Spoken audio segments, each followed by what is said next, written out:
University Malaysia Kelantan, UMK, is an entrepreneurial university. We implement the government's aspiration to ensure the younger generations are not only highly educated but also entrepreneurial. UMK is the #1 entrepreneurial university in Malaysia and aspires to be one of the world's best by 2030. This is in line with the National Entrepreneurship Policy, which aims to make Malaysia an entrepreneurial country by 2030. According to this vision, UMK ensures the whole university functions within an entrepreneurial ecosystem. This ecosystem comprises of 9 faculties supported by institutes and centers of excellence implemented with the discipline of innovation-based entrepreneurship. The university's upper management, together with UMK employees at all levels, are committed to realizing UMK as a Malaysian public university well respected for its foundation of entrepreneurship. Implementing this ecosystem, the UMK Entrepreneurship Institute UMKEI oversees 3 other entrepreneurship-based centers: the Center for Entrepreneurship Development and Education CEED, the Institute of Small and Medium Enterprises ISME, and the Global Entrepreneurship Research and Innovation Center GARIC. The Faculty of Entrepreneurship and Business, spearheading this structure, has successfully developed collaborative entrepreneurial networks such as UMK Frontier Street, Entrepreneurship Advisory Council, and proudly led the Committee for Ministry of Higher Education Guide to Entrepreneurship Integrated Education. From the academic aspect, UMK offers 29 undergraduate programs and 16 postgraduate programs in the fields of business and management, tourism and hospitality, science and technology, as well as arts and heritage. The university is constantly enhancing its teaching and learning system to ensure that the process of learning takes place creatively and innovatively through My Academic Integrated System, My ICE, massive open online courses, MOOCs, and blended learning. UMK is committed to the development of first-class graduates to become the leaders of industry. Collaboration with world-class local corporate sectors, as well as a network of well-known regional educational institutions, is aimed at empowering UMK from various angles. This is evidenced by the increase in the marketability of graduates and graduates who create jobs through businesses. Research, innovation, and commercialization is another important part of UMK.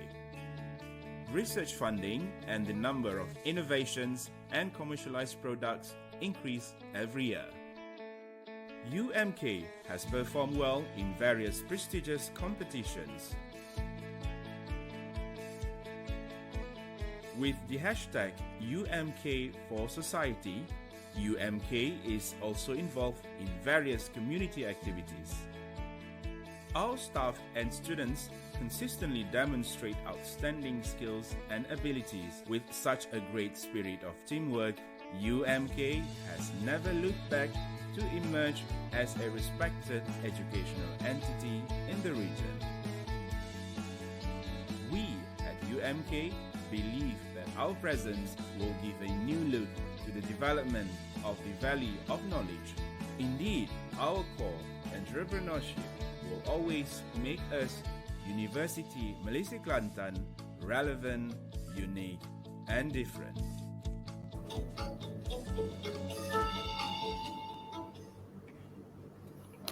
Okay, Assalamualaikum and good morning to all UMK official Facebook audience, and welcome to the live webinar session. The title for today's webinar is Artificial Intelligence, AI, and Automation in Agriculture, Current Developments, Challenge and Opportunity ataupun dalam bahasa Malaysia kita panggil kepintaran buatan AI dan automasi dalam bidang pertanian, perkembangan semasa, cabaran dan juga peluang. Saya Muhammad Akmal bin Ramli, the Director of Institute for Artificial Intelligence and Big Data, IBIG, University Malaysia Kelantan. So today I will moderate the webinar. For your information, this webinar is organized by IBIG and also co-organized by Research Management Innovation Center, RMIC, Department of Data Science, JSD, and also Faculty of Agro-Based Industry, UMK. Actually, for today's webinar, we are very lucky to have a diverse background of the panels. They are from academic and research, from the industry side, and also from corporate and investor background. It is not easy to have them all in one roof to present the latest progress and the latest development of the AI and automation in the sector of agriculture, especially in Malaysia. Before I introduce the background of our panel today, let's have some video introduction of IBIG, what we do here, and some of our training, some info of our training center in the area of 4IR.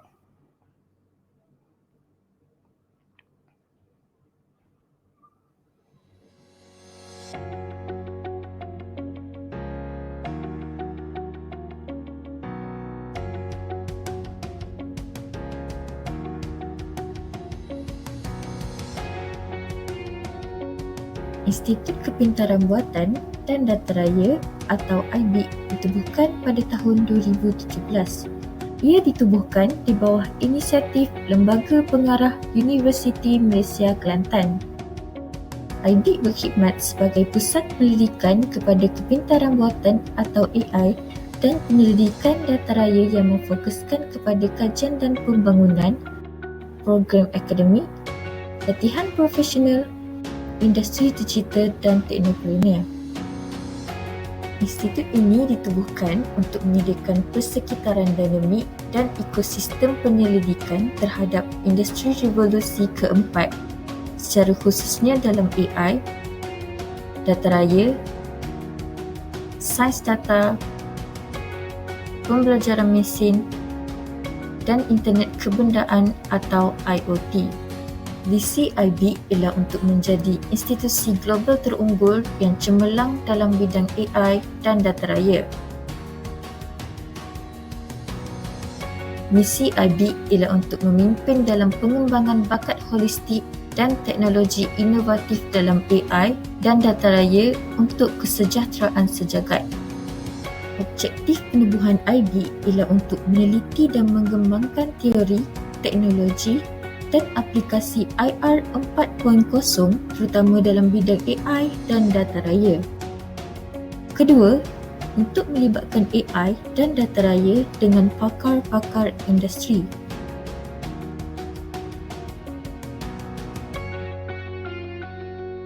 Seterusnya, untuk menghasilkan teknopreneur dalam bidang AI dan data raya. Akhir sekali, untuk memberi latihan AI dan data raya untuk masyarakat. Staf IBIG terdiri daripada pengarah, fellow-fellow bahagian penyelidikan dan pembangunan dan juga unit pentadbiran dan kewangan. Staf-staf IBIG amat berdedikasi dalam membantu melancarkan institut ini dengan sempurna.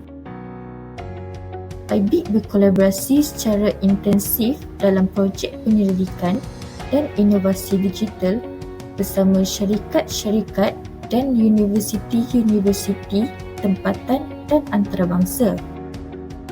Dalam menubuhkan kurikulum akademik yang relevan pada masa hadapan, IBIG telah menjalinkan kerjasama dengan pemain-pemain IT terhebat seperti Microsoft, Alibaba dan Huawei.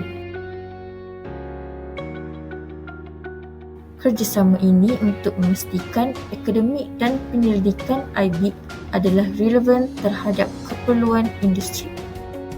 IBIG juga mempunyai sebilangan fellow penyelidikan dan fellow sekerja yang mempunyai pelbagai latar belakang profesional yang memberikan institusi ini pelbagai ciri disiplinnya.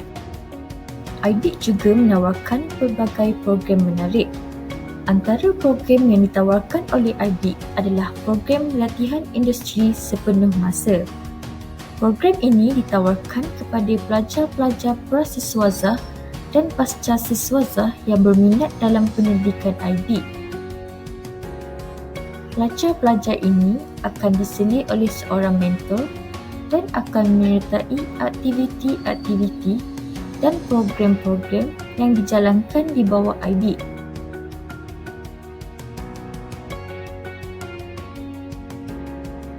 IBIG juga mengalu-alukan permohonan layak untuk pengajian pasca siswazah. Pelajar ditawarkan untuk melanjutkan pelajaran mereka di kawasan penyelidikan IBIG. Ekosistem pengawasan institut ini dirancang untuk memudahkan perbincangan melalui pengawasan pakar, persembahan dalam kumpulan membaca dan menulis dan kelas induk, serta penyertaan dalam seminar penyelidikan IBIG yang diketuai oleh para sarjana dan penulis terkenal.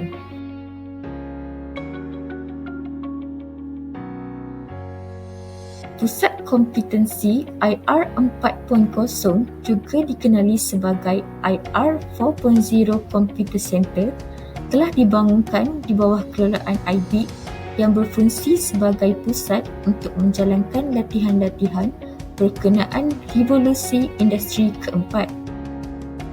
Pusat Kompetensi IR 4.0 turut menyediakan beberapa fasiliti yang lengkap untuk melancarkan latihan-latihan yang dijalankan oleh IBIG. IBIG akan terus berusaha untuk menjadi institusi global terunggul dalam bidang kepintaran buatan dan data raya.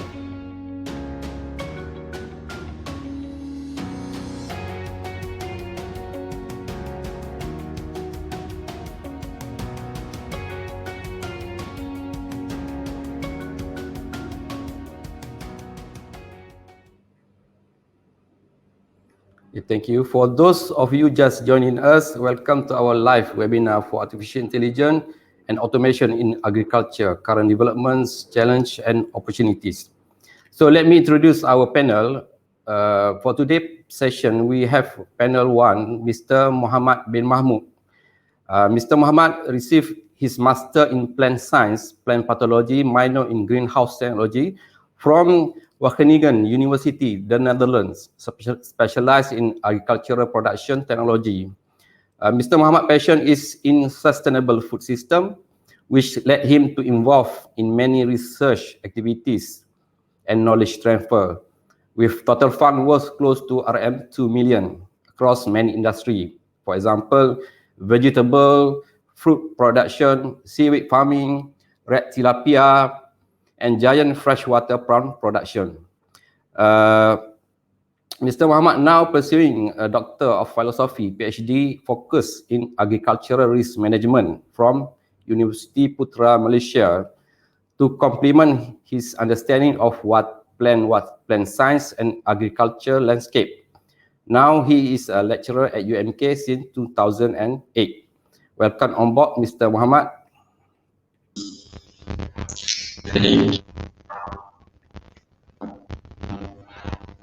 Okay, from the perspective of academia, which is the expert in AI for the agriculture, we have Associate Professor Dr. Putri Suhaiza. Dr. Putri is Associate Professor in the Faculty of Computer Science and Information Technology, UPM, specialized in computer graphics. Dr. Putri Suhaiza is a senior member at Computer Graphic Vision and Visualization, CGV2 Research Group, and has more than 20 years experience in imaging and visualization in various areas, such as medical, education, construction, and also agriculture. Dr. Putri has led 9 R&D projects with over 1 million grant received from the local, international, and industry. And now she has numerous consultation projects with industry, mostly on developing mobile application, such as Quiz Cells Neighborhood, Media Prima, Cyberview, EventCube, and much more. Currently, she is consulting on the development of mobile game application for Malaysia Palm Oil Council. Welcome, PM Dr. Putri. So we have the third panel in the perspective, in the background for the corporate and investor. We are very lucky to have prominent figure in Malaysia banking and investing industry, and also who is the practitioner in investing in agri-tech. Honorable Datuk Nik Muhammad Amin bin Nik Abdul Majid, which is the chairman of the FCA Capital Sdn Berhad. He is prominent figure in Malaysia banking industry. Currently, he is the chairman and director of FASK Holding Group and the founder of FASK Capital. He also served as the non-independent director on the board of AWSC Berhad, which listed on the main board of the KLSC. Datuk Nik was previously the CEO, Executive Director of BSN Commercial Bank Berhad. He also held key senior position in Maybank Berhad and Afing Bank Berhad, executing risk management, strategic planning, credit management, international banking rules in the prospective banks. Under his leadership, the group is currently venturing into precision agriculture and smart farming with expertise on the technology 4.0, which is smart sensor, IoT, and robotic. Among notably projects, including tilapia aquaculture farming in Slim River, urban farming in Shah Alam, and paddy farming in Sik Kedah. Datuk Nik holds a degree in economics from the University of Malaya. Welcome on board, Datuk. Assalamualaikum, selamat bertemu. Salam. So we start our first session. The world of AI, we call big data or IoT now is very interested topic nowadays. Semua orang boleh bercakap pasal AI ataupun IR 4.0. But there is a huge gap when we want try to apply in this technology in the agriculture, dalam bidang pertanian. As we know, the agriculture sector itself is very big. From the scientific lab scale to the application of agri-tech or robot in farming, crop or livestock management and prediction, disease detection in plants, automation, and many more. Why we need this technology? What is the future of farming technology? So for the start, I would like to welcome Mr. Muhammad to present some of the current state of agri-tech 4.0, especially in Malaysia. Over to you, Mr. Muhammad. Okay, so right now, just an introduction about state of my culture. So you can see my screen. So you see image just nama tiap aku basic Malaysia Kelantan about current state of tech. So before that, to bring just wait, Mr. Muhammad, we have problem with your sound. We have problem with your sound. Can you setting up your sound first?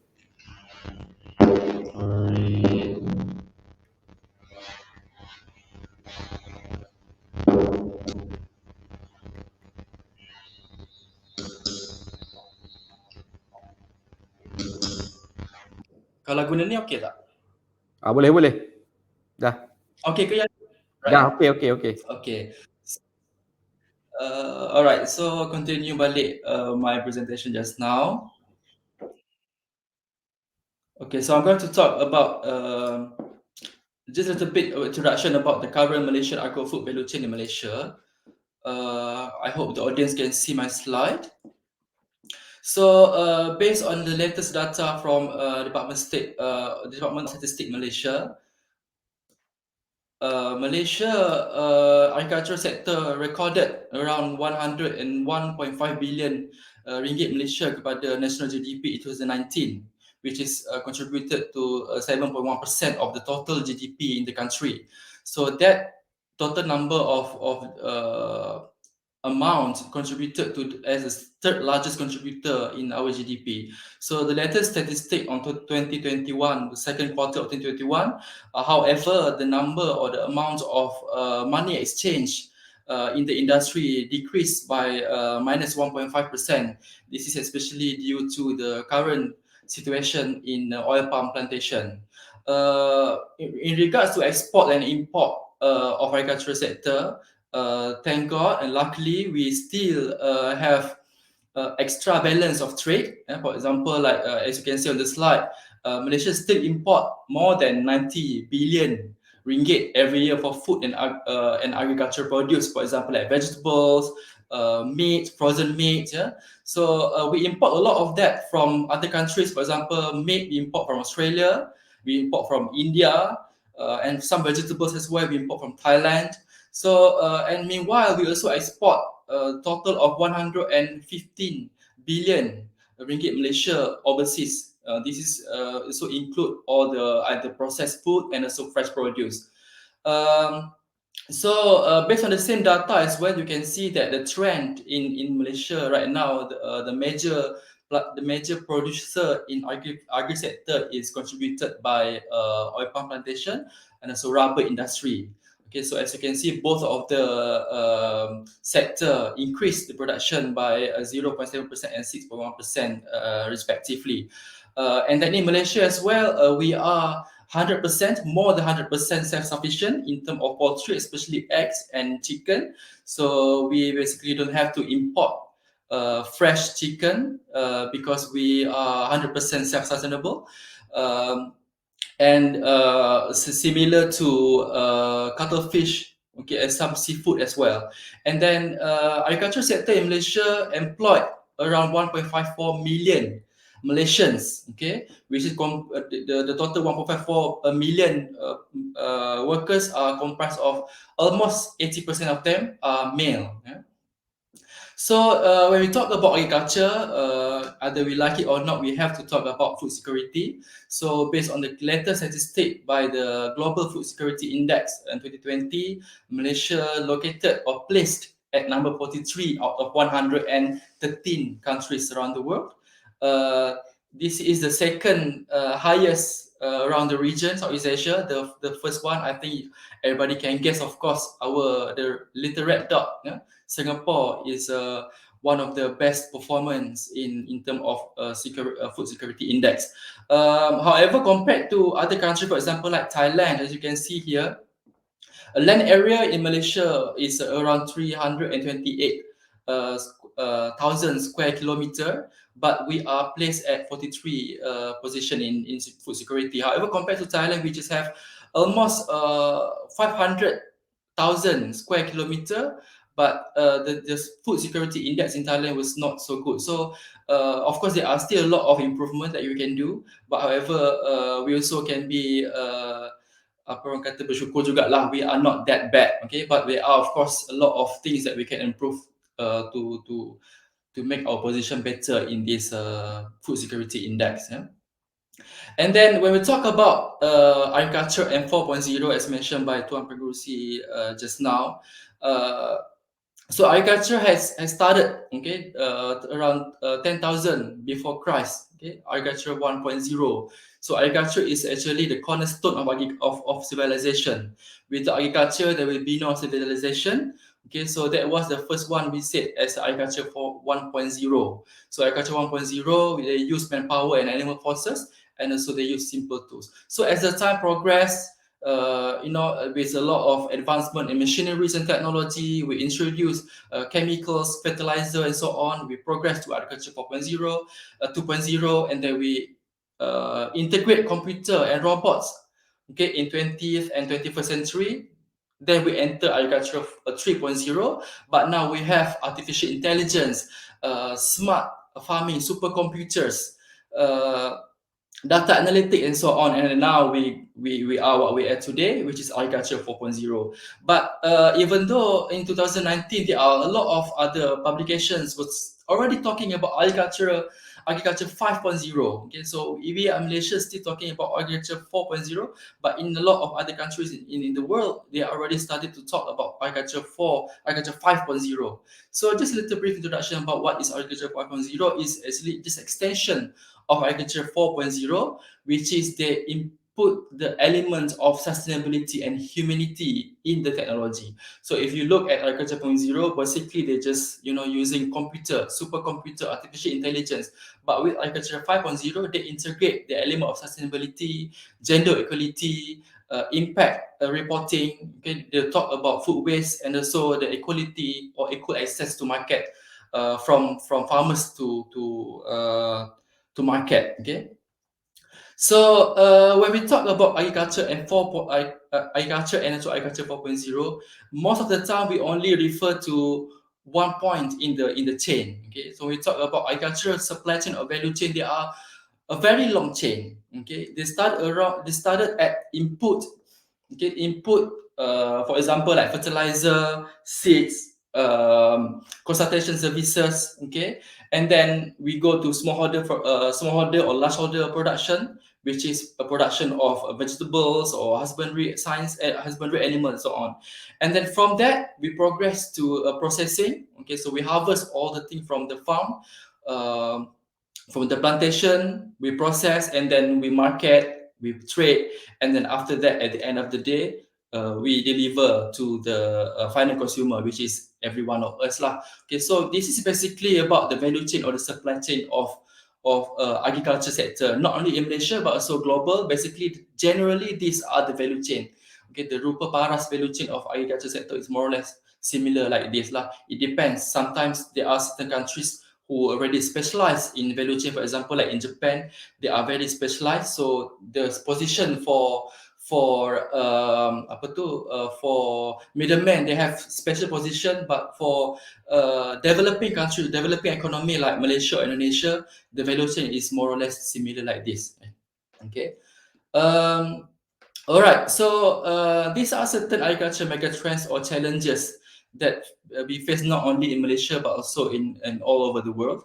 Okay. So in the red boxes there, I indicate two major challenge that has been that Malaysia is facing right now. The first one is urbanization, and the second one is societal changes and also demographic changes.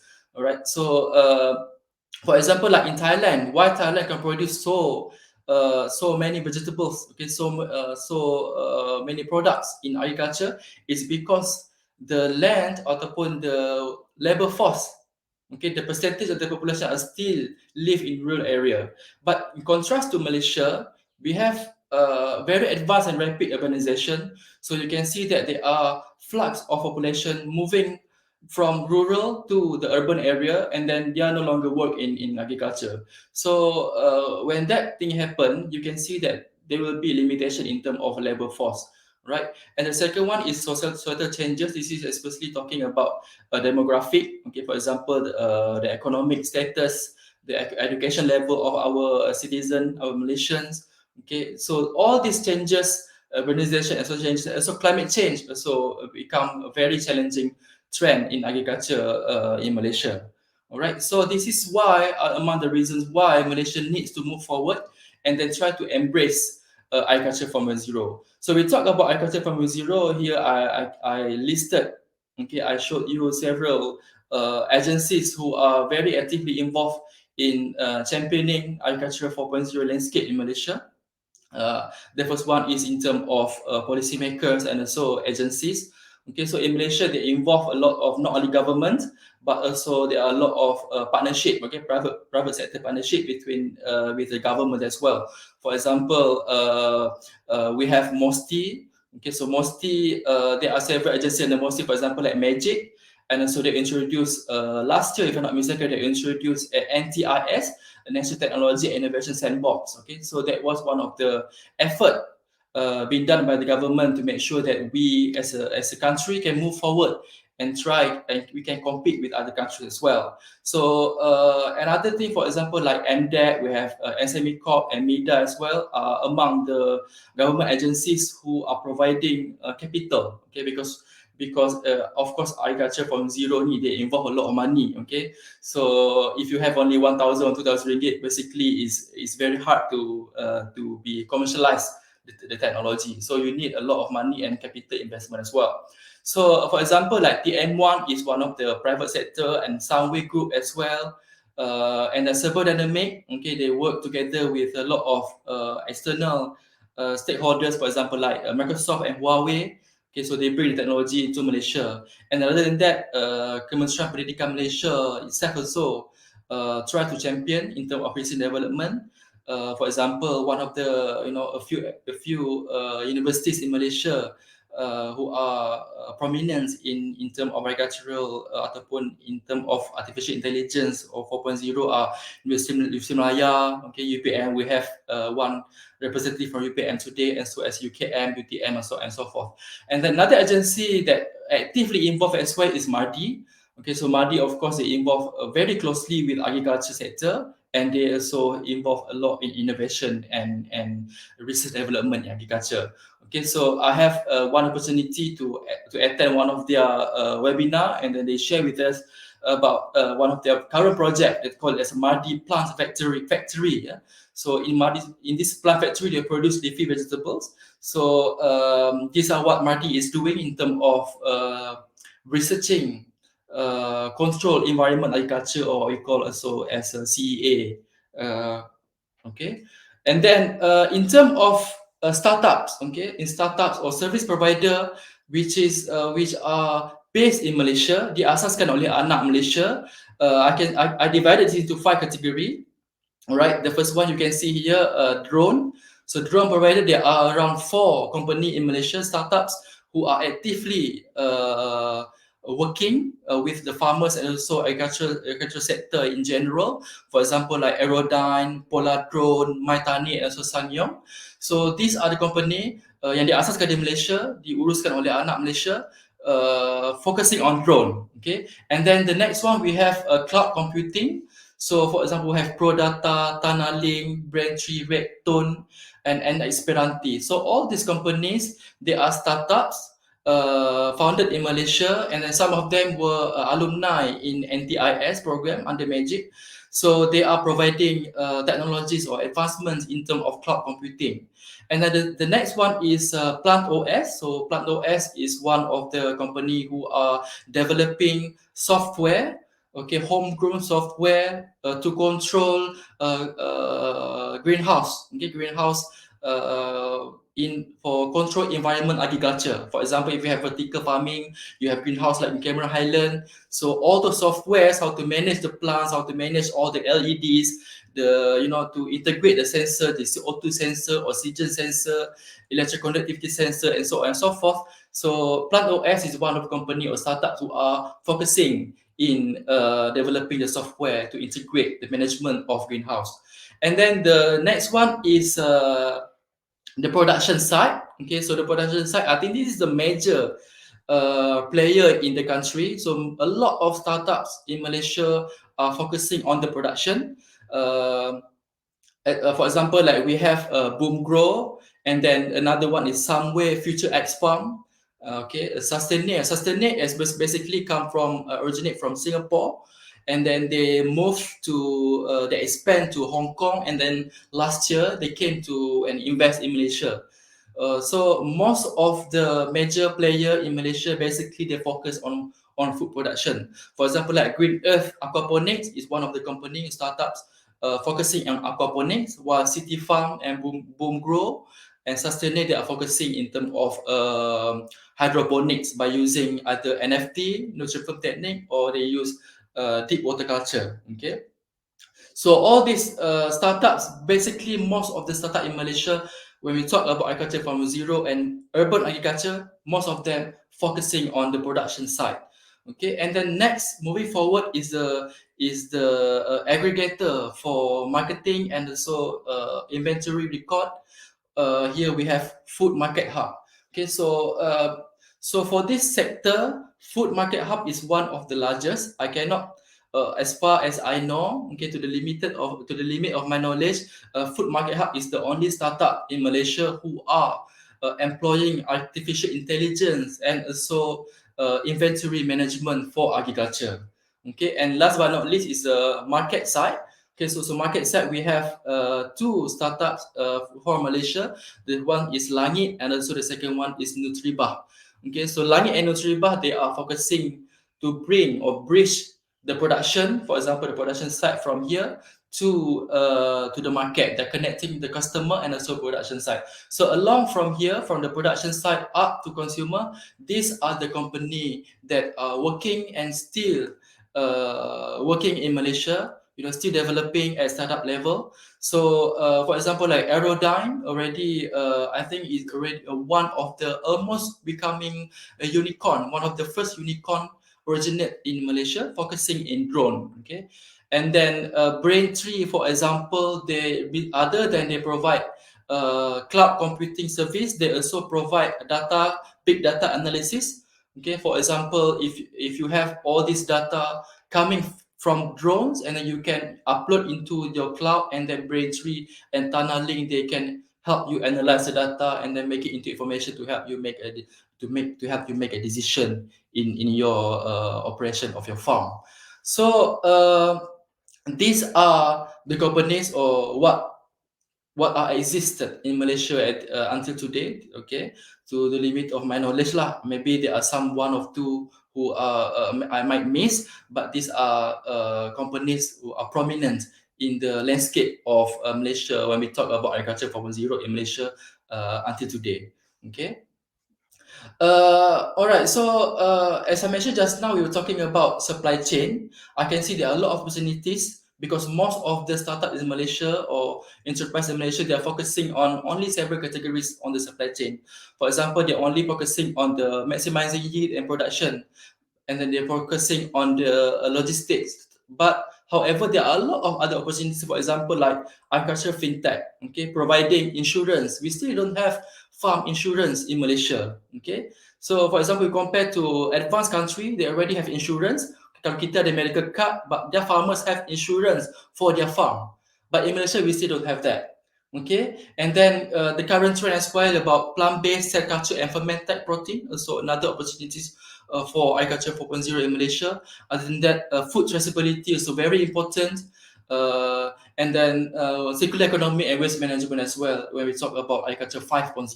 So these are the opportunities that we can focus on, especially in terms of startups and big players in the country. However, there are several challenges. Okay, there are a limitation or challenges. I divided into three categories. The first one is capital. The second one is the business model, and the third one is a market. So as I mentioned just now, one among the factors or challenge is the funding, access to fund, and then if you go to bank, you bring your technology. Most of the time, the investor, they are reluctant to invest because when you talk about agriculture normally, usually they have a very low ROI. Okay, so return of investment normally dia orang very reluctant lah because you dalam 10 tahun 11 tahun baru dapat ROI, so it's very low. Okay, and then adoption rate as well, farmers kita tak nak adopt all this technology due to several limitations. Okay, and then other than that, we have the second one is talent. We have high reliance on foreign workers, and then again cost and the existence of middlemen, which create income inequality between farmers and also market and the players. And then lastly, access to market. Okay, so as you can see, just now I showed only two startups in Malaysia who are focusing on bridging the production side and also the market side. So these are also one of a few challenges in agriculture 4.0. So in order for us to move forward, these are the challenges that we need to overcome, so that Malaysia can move forward and then stand together to compete on the global scale and the global level in the world. So I think that was all from me for now. I think I give back the screen to the moderator. Okay, thank you, Mr. Muhammad. That is very interesting topics, very interesting starting for the current state of the current technology in the agriculture in Malaysia. We see that there is a huge demand actually in the agriculture sector that's now contribute to over 100 billion of national GDP in 2019. And I like to see the progression of agriculture itself from what Mr. Muhammad have present from 1.0 to 4.0, and the latest one is 5.0, which is 5.0, yes. Focus on humanity, gender equality, sustainability, impact, food waste, and the access to the market. And we see that also the mega trend in agriculture now is in the urbanization and societal changes. And I like to see that there are many industry and startup that already being established to invest in the agriculture tech in the production sites. Okay, what I see the one point is the opportunity is we want to improving and maximizing yield. I think this can be done by AI. So in the perspective of the academia, in the perspective of the research at the university, the AI is very big. So actually, how the AI can be applied in the sector of agriculture, how the university or how the research of the AI can be solve the problem in the agriculture. So to answer that question, I would like to invite PM, Associate Professor Dr. Putri Suhaiza, to present the state of the AI in R&D and apply in the agriculture. Over to you, Doctor. Okay, thank you. Assalamualaikum, everybody. So, before I go and present about AI in research and development for agriculture, so I would like to highlight some things about AI. AI is not an all know-it-all technology, because what AI did is actually provide the stakeholder of businesses, in our case the agriculture, with an insight, which this insight is being stemmed by the data that already have or that the farmers already have, and also automate the process that previously requires human involvement. So because when we talk about AI, I'm from the computer science, we already apply AI in many fields. Okay, and the trend is going towards the agriculture with the IR 4.0. And this, we can see that there's a low adoption for agriculture for AI compared to the others factories. Okay, because agriculture requires, I don't have any problems if you have a large scale farms, but in a smaller scales, AI will have the problem because of the limitation of fundings and others. So I'm going to talk, it's very interesting that Mr. Muhammad talk about the agriculture value change, because I'm going to direct the presentation for R&D in university with the agricultural value chain also. Okay, so as we know that we have having 5 stages in the agriculture value chain, and each of these stage will have their own stakeholders, and we can see that starting from the first pre-production up into retail, AI will place a vital roles. Let's see how that AI can play in each of these stages. Okay, so let's go for the first pre-production. Let me highlight again that I'm not from the agriculture faculties. I'm from the ICT Faculty of Science, Computer and Information Technology. So my direction of AI is on how using our ICT, okay, can help in agriculture. So for example, in the pre-production, okay, we have the stakeholder would be the seed supplier, the fertilizer supplier, irrigation businesses.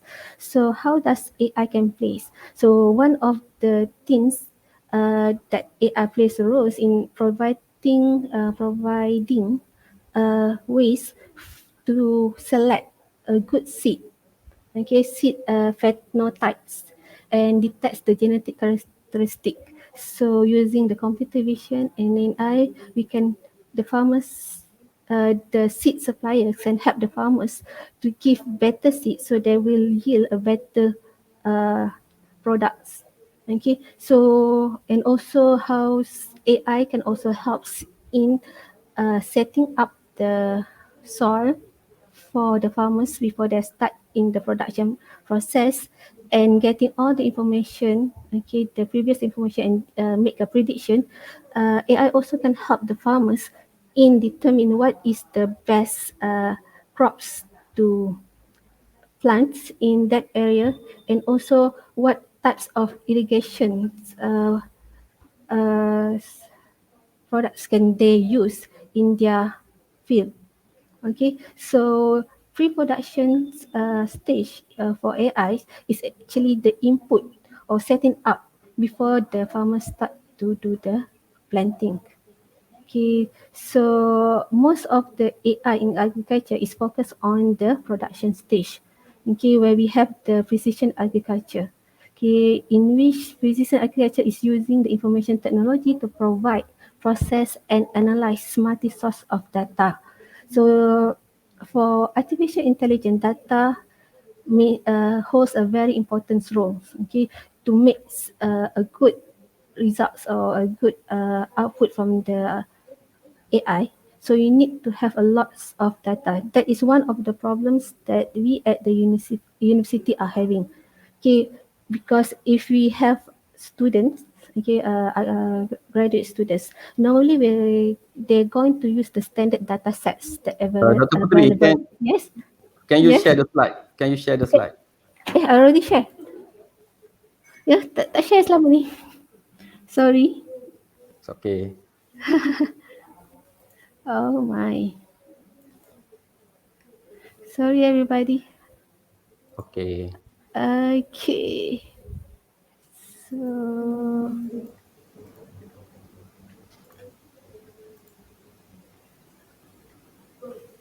boleh nampak? Alright, good.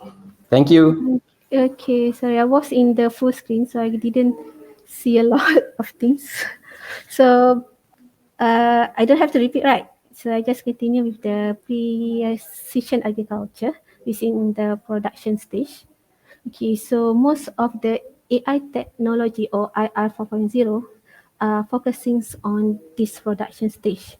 Okay, where we have a multi-source of data. So using the sensors, okay, we gain data, sensors from moisture sensors for the soils, or maybe sensors for the weather, sensors for the water qualities, and also with the computer vision where we have the drone technology taking pictures from the air.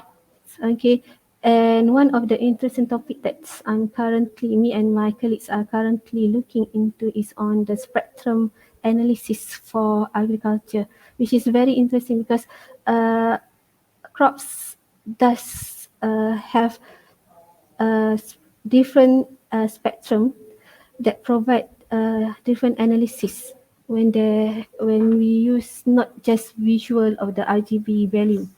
Okay, so all this data, okay, being applied to the AI will give a better decision and also helps in management for the crop production. And in university, like I said before, most of the student will get the data from a standard data set that from standard data set, which is a problem when they use the standard data sets and they done the experiments, and then the output is good. But when they go back in the fields, when they use the same solution, then they will have problems because most of the standard data set is not really from Malaysian base. And as we know, there's a lot of parameters that involves in developing in precision agriculture. It's not just the types of soil, the types of weather, but any other parameters, the types of pests and everything. Okay, so what's important that in the production stage, especially in the data, is for Malaysian okay, to really go into the site. Okay, and another problems in the production stage is that when we do the research, we tend to create experimental plot when you do the experiment.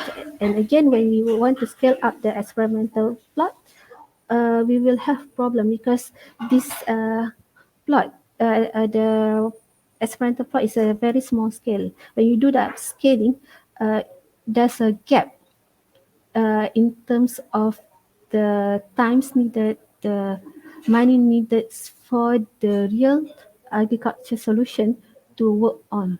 So another thing is that this is very important for researcher to do the experiment in their fields, but with the true scale of agriculture. So you need to like do the scale for 1 hectare, 2 hectare field, bukan just a small scale. Okay, so the next stage is the processing. So in the production stage, like I said, this is from they start doing the seeding up until the harvesting. The next stage is the processing. So the processing involve factories, food processing companies, packaging companies, and mills. So AI also plays an important role in here. So in these factories, normally the automation of IR 4.0 will helps in the quality assessment. Okay, and to ensure that the products or the agriculture products is being harvested and also being picked and sort with the good grading.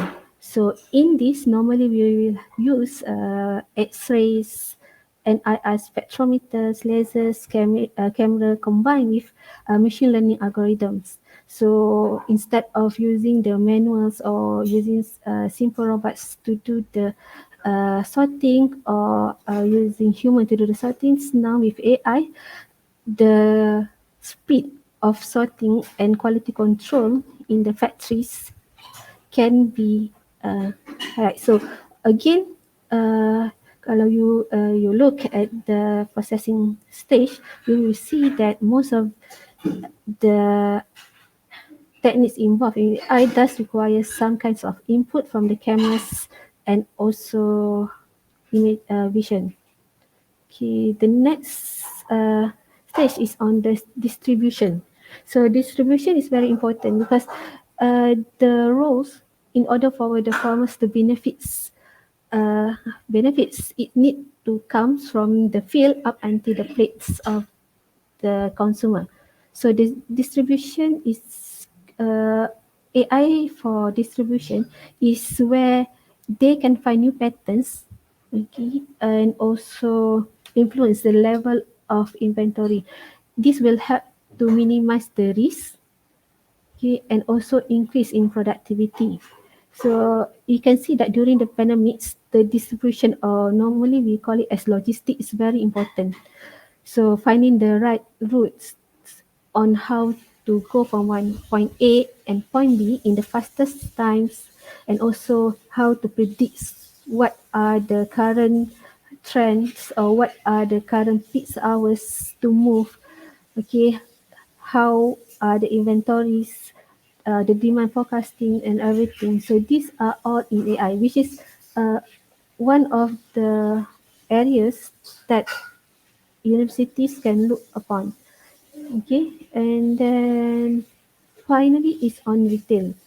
So for retail and AI, we can see that AI will help the retailers to understand more on the customer. Okay, in general, we are using the Shopee's, the apa, Lazada and everything, which are backed with a very good AI. So it will give you some insight on what are the consumer are looking for, and you as the retailer, maybe you can have the ideas. Okay, most of the customers are looking for these types of vegetables, so I need to find this. I need to put it more in the stock. Okay, so you need to know. It will help the retailer. Of course, in the IR 4.0, it's not just artificial intelligence. We have the augmented realities. We have the to, and so on. Oh, sorry. Okay, so looking back as a whole, the process of the value chains in agriculture, okay, we already look at that one by one. What are the potential AI that can contribute in all of these stages, and we cannot see it as it must be aligned. Okay, it must be connected to each process, each stages. Okay, kalau if me as the computer scientist just focus on the production part, which is actually is good, but I still need the helps from different faculty. For example, in the engineering helps with the sensors, for the faculty of agriculture to help me to understand on the plants, the faculties of designs to help me to design applications that are acceptable by the farmers. So it's not a one-man show, so we need to work across the stages to ensure that we are doing helping Malaysians to give a better AI solution. Okay, I think that's all from me. Maybe we can continue more later. Thank you. Thank you, Dr. Putri. It's very interesting field when how we can apply the various AI techniques to the process in the agriculture value chain. For example, how we can apply AI technique or methods in the process of production, in the processing, distribution and retail, from the computer vision to the algorithm, to the machine learning, prediction, and many more. Thank you, Dr. Suhaiza. Now, when we talk about the current initiative, the current state, maybe from the SMF part, small medium farmers, what is the current SMF doing now for this issue, for these topics? I would like to invite our honorable panel, Datuk Nik Muhammad Amin, to present some of the current technology adoption in the real farming or the sector in the agriculture. Over to you, Datuk.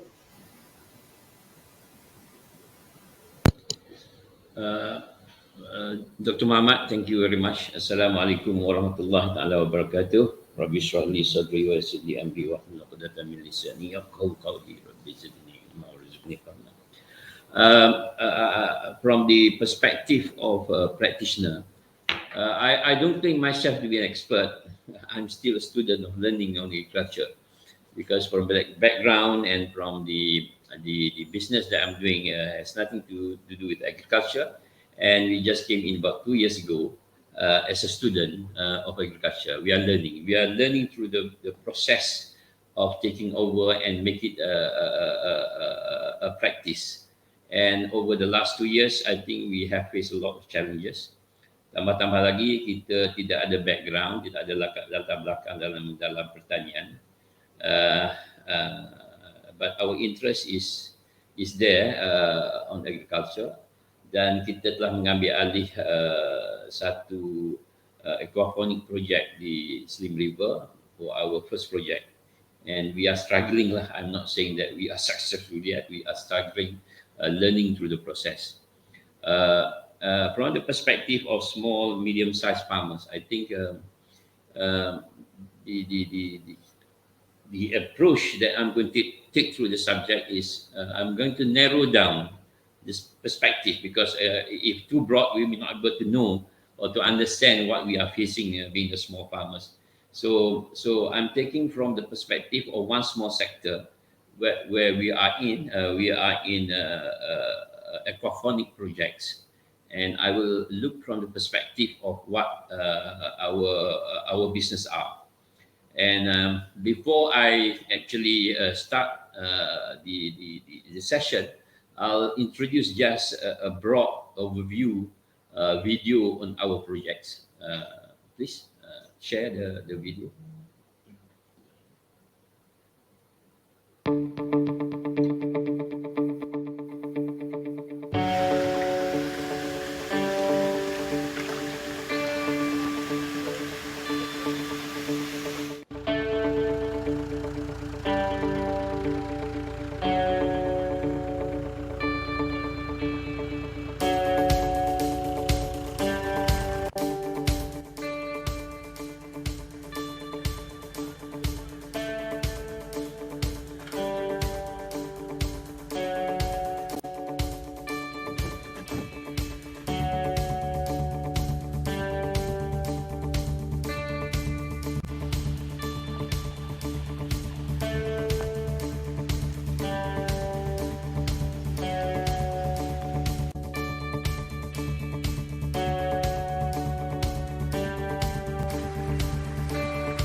Thank you very much. As I said, we are practically zero base. When we started 2 years ago, we don't have any experience. Only with the help of our associate, thank you, take opportunity of thank you our partner Terry, who provide the technical know-how starting point. As you can see, that the whole process of 2 years, we are in touch with many parties that is helping us. The university actually, Dr. Roshida from USIM, Dr. Amri from UPSI on technology. So various party daripada Department of Fishery dan juga daripada MIT. Even EPU Datuk Mustafa has been encouraging us to go through the process of learning. And Alhamdulillah, over 2 years, I think we managed to get through. As you can see, on top of our fish pond, we have the smallest pond that take 5,000 fish, and the biggest that takes up to 120,000 fish population per pond. And on top of the pond, we have the kangkong and also pegaga. You can see a nice water pegaga there. We thought of if we can do, we would like to get involved in beverages pegaga. So the per pond basis, the biggest pond can produce about 15 tons of vegetables a month. So we have 12 ponds in the place. We have a nice products, you know, you can see the shiny tilapia, very shiny, nice quality fish without much taste. I think a lot of our client confirm that we have produced a fish with least mud taste. So over the last 2 years is really a struggling learning process, and we are still upgrading the pond. We have another 8 pond to go through the upgrading exercise. But kekangan keuangan is the biggest lah. I think we have spent quite substantial, and seeking for funding. Agriculture is always a problem to convince the bank.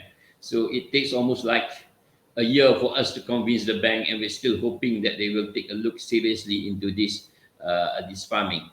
The area is about 7 acres covering. It was originally left over by somebody, so we took over the projects.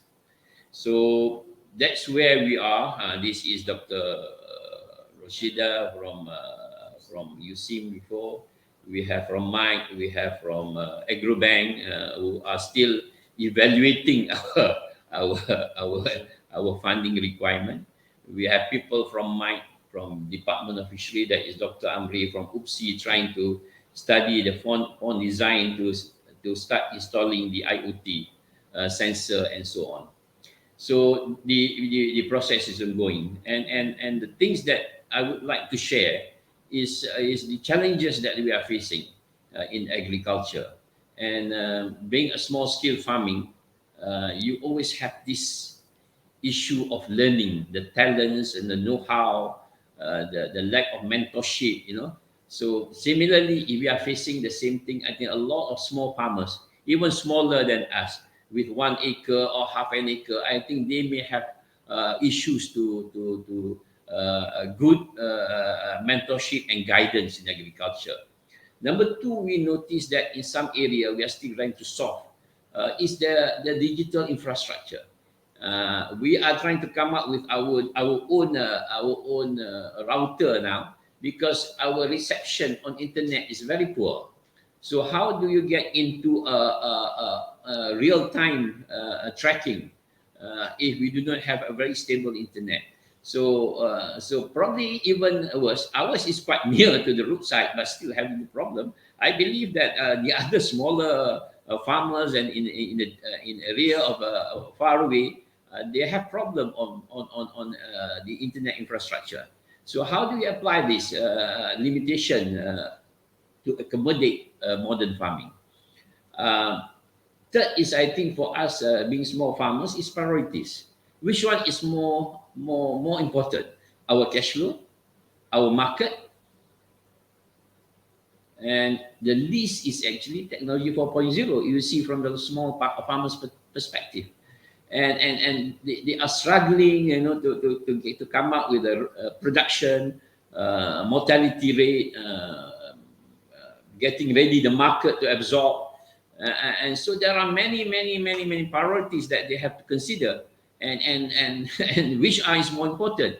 As you are right to say that our first speaker, second speaker say, the adoption will be slow because they have this challenge of priorities.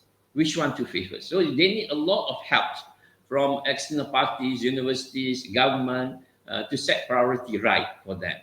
So the other one, the small farmers, is basically to justify the rate of return, the ROI for technology.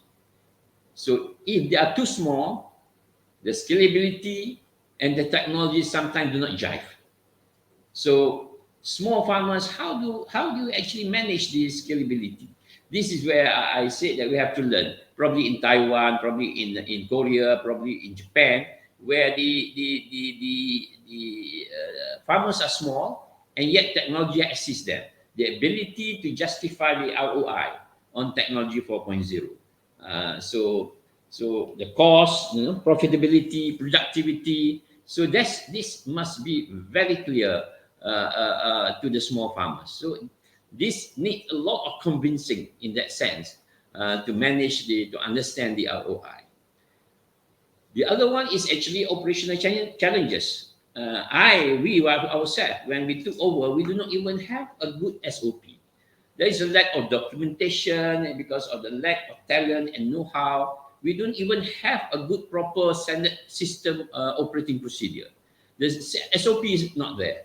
So I don't know, but I believe that even a smaller farmer, we may have this. The problem of actually even the basics are not there. How to add on technology on top of without the basic infrastructure of SOP.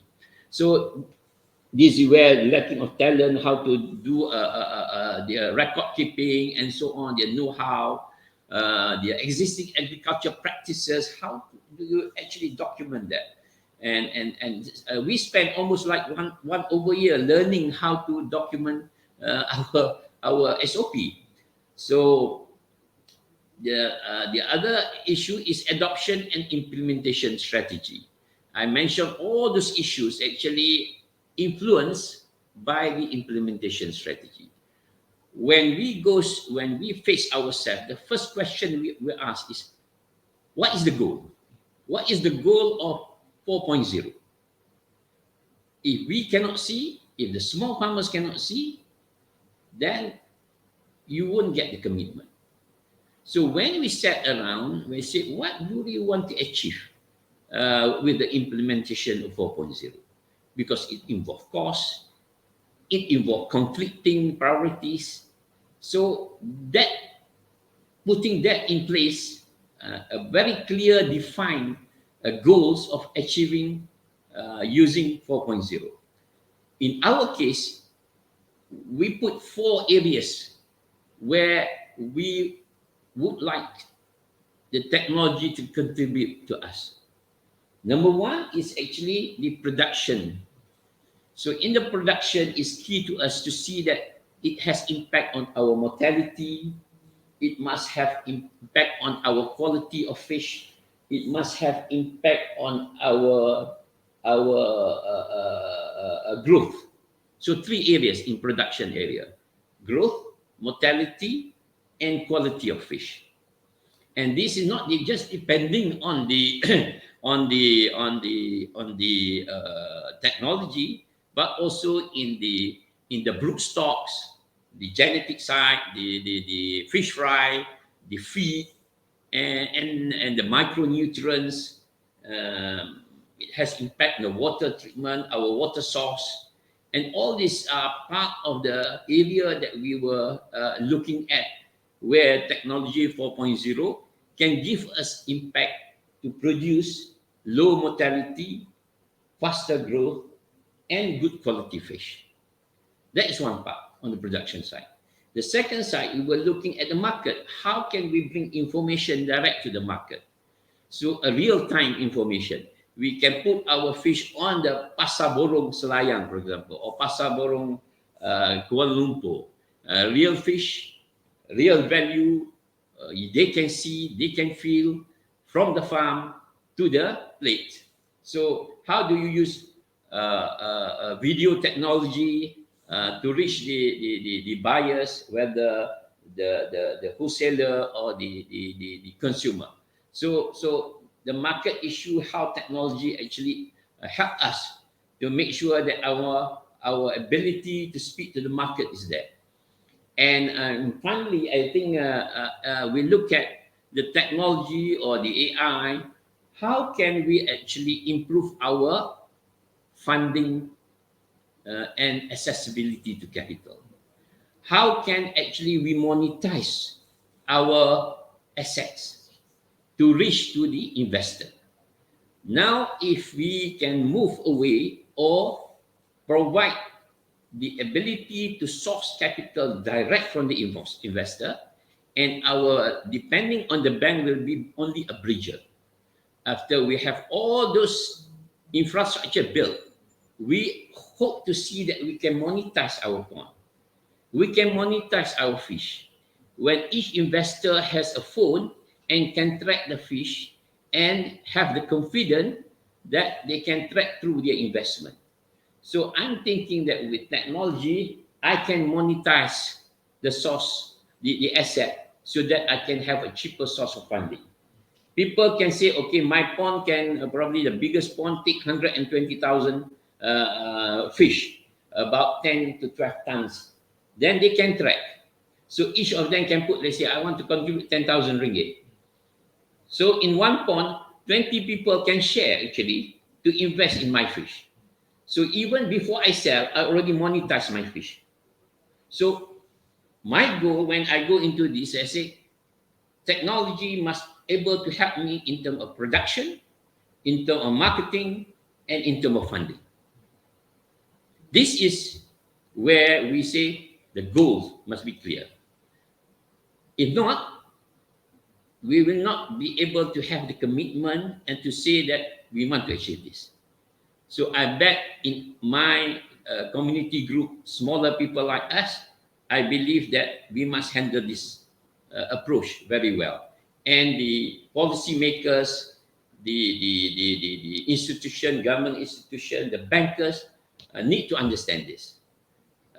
So with this, I think it will help us to make it more viable. The funding issues that everybody talking, I think the first two speakers always talk about funding, the issue of funding. We are facing the problem of funding. So we need a lot of government support and the bridger, the financier like agro bank or the commercial bank. So we need a lot of government support. The institution, the agencies, the association, Persatuan Peladang, Persatuan. So a lot of these are actually should play their role. They must be ready themselves to be ahead of the small farmers because they are representing us. They must show the direction. They must show us the journey. They must also show us and give us the support to make sure that we are going into the right track. So as you can see, small-scale farming is having about six area of challenges that we need to clarify and be aware of this. The next slide is a little bit on how we are probably looking at it. So next slide. Okay, as I said, the goal must be right. We look at mortality, we look at growth, we look at quality. And where do we have to document this? We have to set an SOP. We have to have an operating procedure that we have to write from the beginning.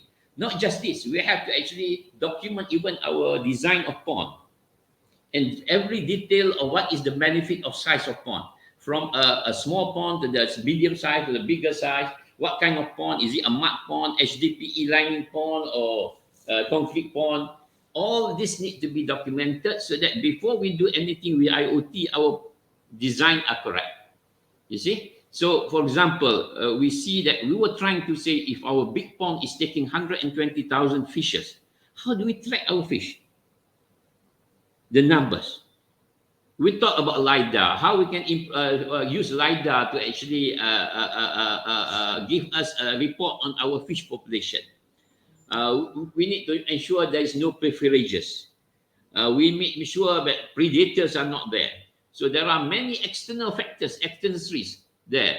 The water source, how good is our water? Now we are taking for a river. We do not know. The river are in the palm oil estate. Anything that triggers the water is gone. Our source of water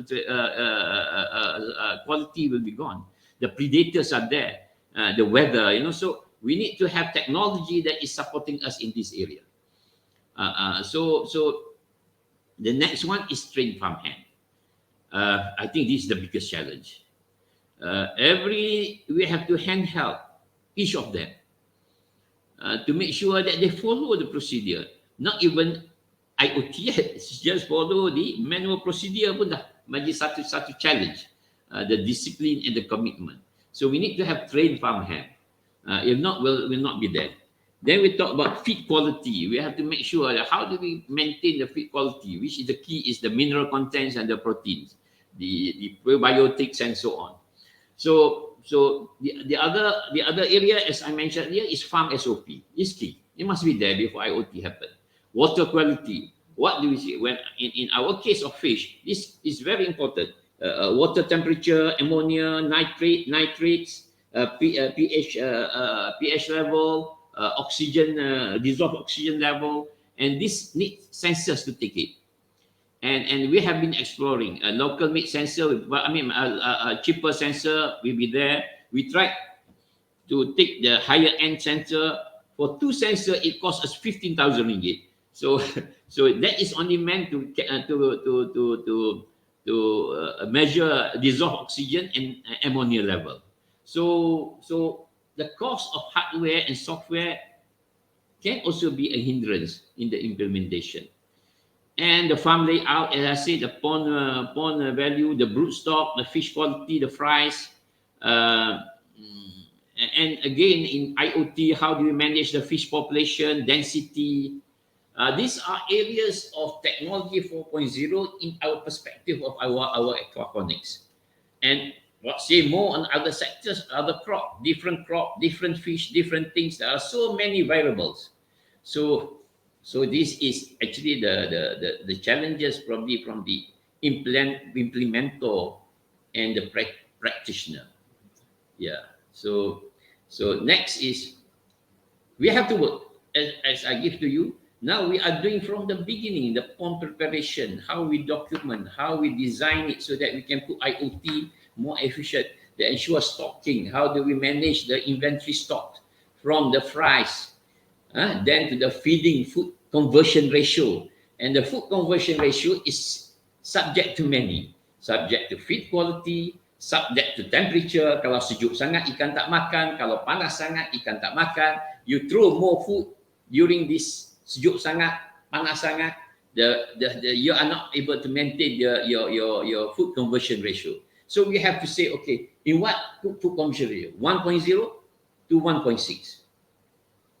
And this 1.0 to 1.6, there's a lot of variables and detection that you have to do to mention. And food production ratio is key to profitability. If we exceed our 1.6 conversion ratio, we lose money. Our mortality rate, anything beyond 10%, we don't make money. So we need to ensure mortality rate. What actually govern our mortality rate? Then of course, sampling, daily maintenance, record keeping, harvesting, and marketing. So we have to do all this first before we actually come in and take in the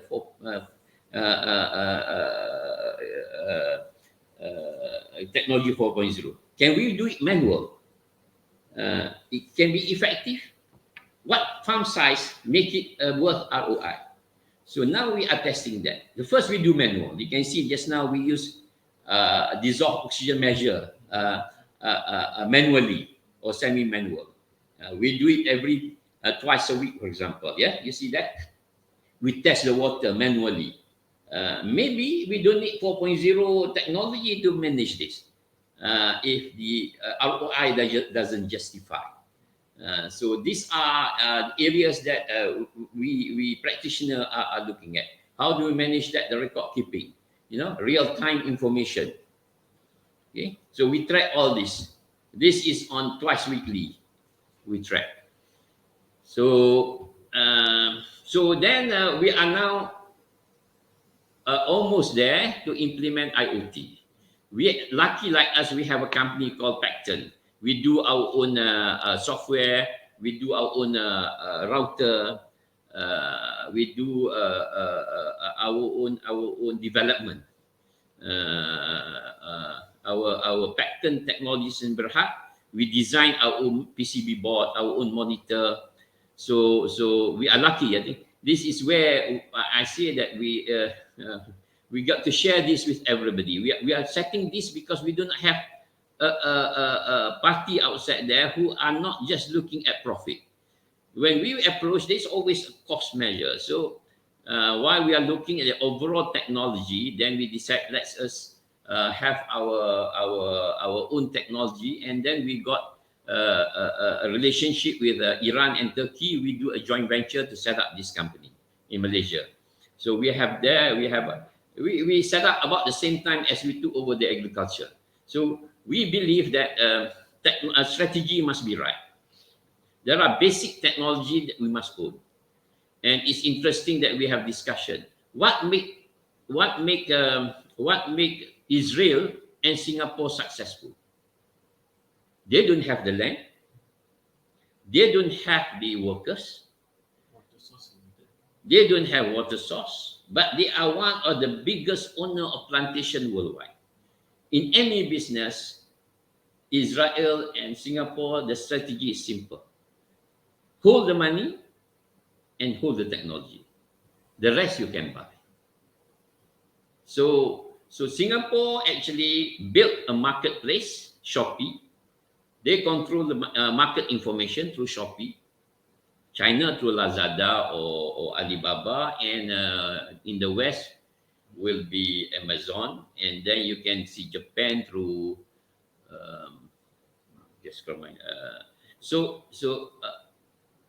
Rakuten. So everybody manage the market information through AI.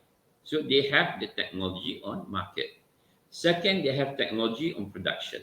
And the last is they have the money. They control the banking sector. After that, what they did is they go upstream and invest in Malaysia, buying farms in Cameron Highland, in Johor, in Batam, in Indonesia, in Africa. So where is us?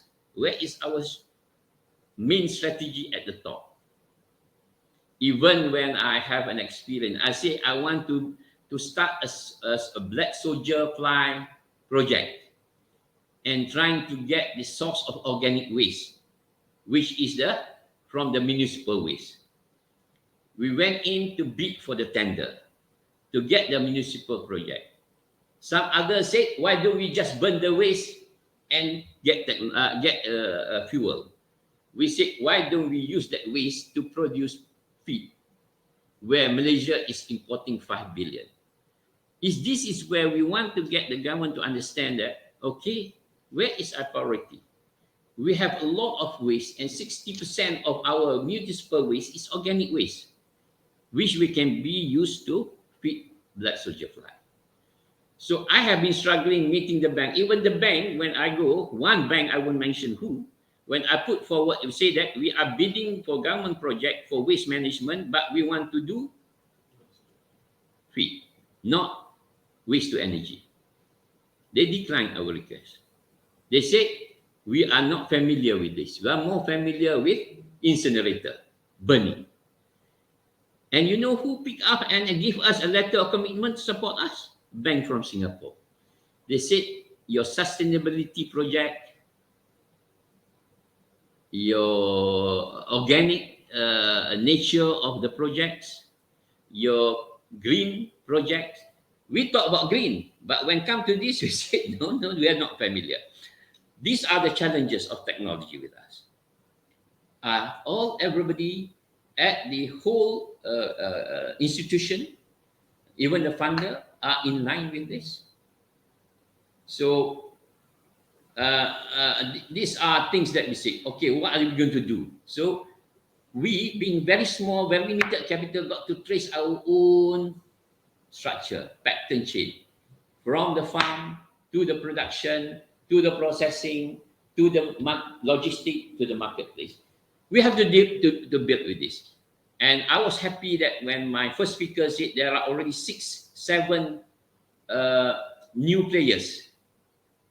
I think we are happy to get all those information and work together to set up Malaysian consortium. If not, the foreign parties will come in. I want a technology, I go to Netherlands, I can, because access to internet is there. All is there. But the price is sometimes a hindrance. The scalability is not there. So I'm very happy that there are new startups, and hopefully I can see a local new startup like us, like Pattern Technologies, our Darul Ihsan.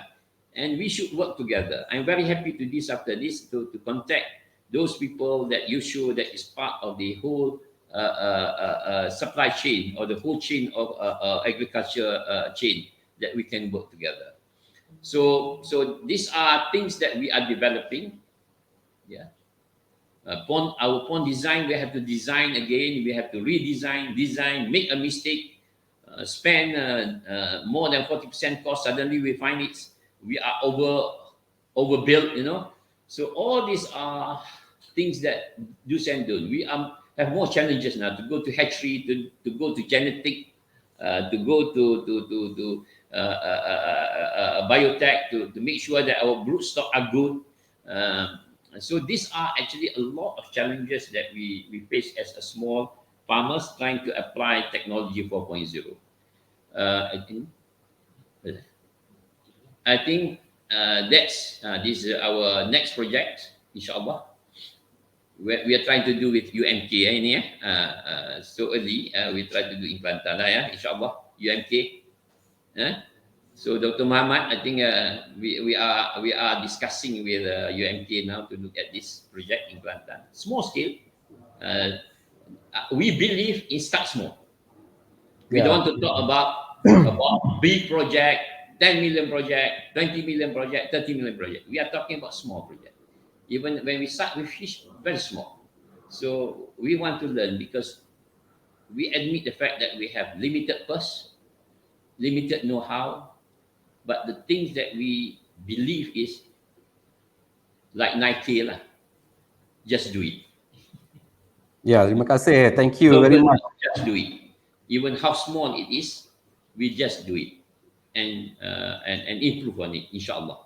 And as you know, agriculture ni you tahulah. Satu yang kita faham agriculture ni, you kata AI ke, you cakap data analytics ke apa ke, you need to change a little bit God's will. I always believe that whatever you do after that, you must believe in God. Because He is the final decision whether you can produce right way or not. He needs only to change one variable, you are gone. The other day, we tried to do everything. Suddenly, 2 ponds, actually all dead fish. Just a little bit. Just a few, not a few, only one change, which are unpredictable. So I always believe that I was always on to end that whatever we do, the grace of God, it must be there. Orang kata kalau risk management, I say risk management learning from Nabi Yusuf. A 7-year cycle. So this is above all akal tu ada, tapi I think one must believe, we must have a strong faith that what we do, application of agriculture and strong faith, inshallah we will able to be successful. I think thank you very much. Thank you, Dato' insyaAllah. So thank you very much, Dato' Amin, from the great presenting in the practitioner side. I think Dato' pun also struggling the process and zero base start with this technology. many challenges from every aspect to implement SOP and many more. So I think it's great to see the many initiatives that has been done by Darul Ehsan CP Farm in the aquaponic fish farm using IoT, seafood supply chain management system. So how the real outside now is embrace this technology. But what I want to highlight some of the challenging now is funding. Actually, we are very struggling of the funding. Okay, for the if we look at the small scale, as Datuk mentioned, in Kelantan, for example, or the UMK itself, what is the current development now? Adopting the IR 4.0 in agriculture. I want to maybe Mr. Muhammad can answer this question. The current adoption now in the East Coast maybe, or in the Kelantan or in the UMK itself, maybe they are not very know much in the local farmer, I think. So over to you, Muhammad. Okay, thank you, Dr. Akmal. So when we talk about current development or innovation in terms of IR 4.0 in agriculture sector, especially from the perspective of East Coast region, Malaysia East Coast region, one thing about agriculture 4.0 or advanced technology or controlled environment agriculture or CEA is we're talking about cost. Okay, just now Datuk Ni also mentioned about cost, and then you also talking about cost, how difficult it is to get funding from banks. Yeah. So one of the main consideration when people would like to employ or use IR 4.0 actually is to take into consideration the profitability of it. Okay, so because of that, you can see that a lot or most of CEA or advanced agriculture usually focus or concentrated in Klang Valley area. Okay, because the demographic sector in Klang Valley area, there are more people in Klang Valley. The income level of the people in Klang Valley is so higher compared to East Coast. And then because of difference in terms of education level, so awareness, health awareness and so on makes that the demand also different compared to East Coast. So because of these factors, most of the venture players prefer to invest in Klang Valley area compared to East Coast region. Because I would like to give you one example from the United States.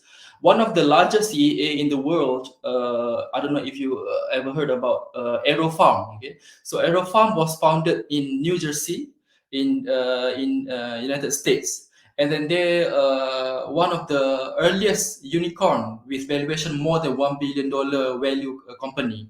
So currently they have more than 2 warehouse with 8 stories vertical farming, producing a lot of variety of vegetables. And until today, recent report from Bloomberg, last week I read a report from Bloomberg saying that even that scale, AeroFarm is still not profitable. Okay, just imagine $1 billion company still not profitable, even though they have 2 and 3 huge warehouse planting variety of vegetables. So I think from that perspective, it's logic when we look at from the view of East Coast, it's very low adaptation. Okay, however, there are some research has been conducted, especially in terms of higher education institutes. For example, like in UMP, they also have a lot of researchers working on solar panel irrigation, smart solar panel irrigation. And then last year, they received funding from Teraju worth more than 2 million about smart fertigation system. Okay, and then in UMT and UNISA also, they have a lot of innovation. For example, smart wastewater management and so on and so forth. But all these ventures, basically they're still at the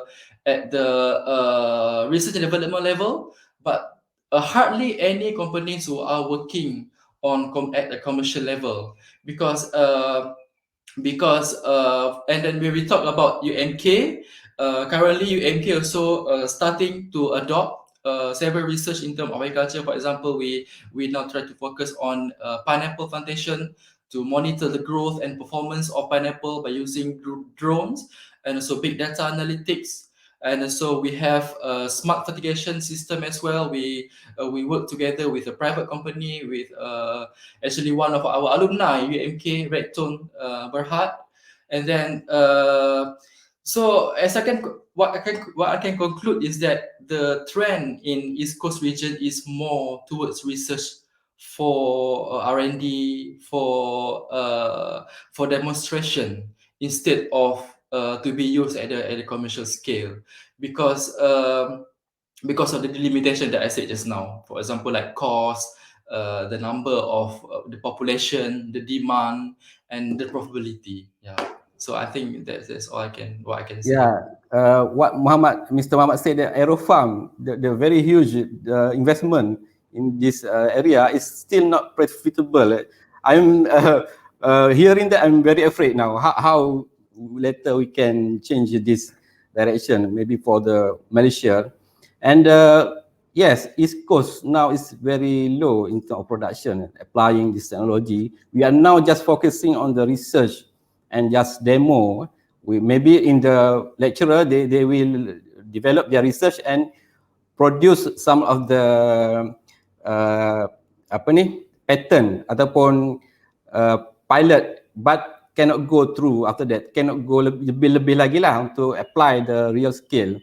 But speaking in term of the research, Dr. Putri, what is actually the role of academia that contribute to the practical application when we doing the research? But I think the academia or the researcher must also work at the site, at the field, to realize their research is very valuable to the application of Industry 4.0 in the area of agriculture. What do you say, Dr. Putri? Okay, thank you. So, very interesting topic, input from Dato' and also Mr. Muhammad. So, one of the things, me as an academician and also a researcher, as I said, I'm from the computer science. So, being able to venture into agriculture, so I have some struggle in how to apply the IR 4.0 in the agriculture. But you can see that the trend means that from the grant that we offered, they do state that you need to have the SDG, comply with the SDG. Which in the SDG, we need to get the agricultural, one of it is on the agriculture, the food sustainability and so on. So, like it or not, the IR from zero needed to contribute to the agriculture. And the problem is, like I said, I just jump into the agriculture, even though I have previous experience on computer vision and AI with different field. What I can say that the parameters in the agriculture is so much, like Dato' said in his fish farm, right? The way sciences, you need to learn, you need to go to the site, you need to really, the research need to go to the site, really to understand what are the problems that the farmers, what they actually needs.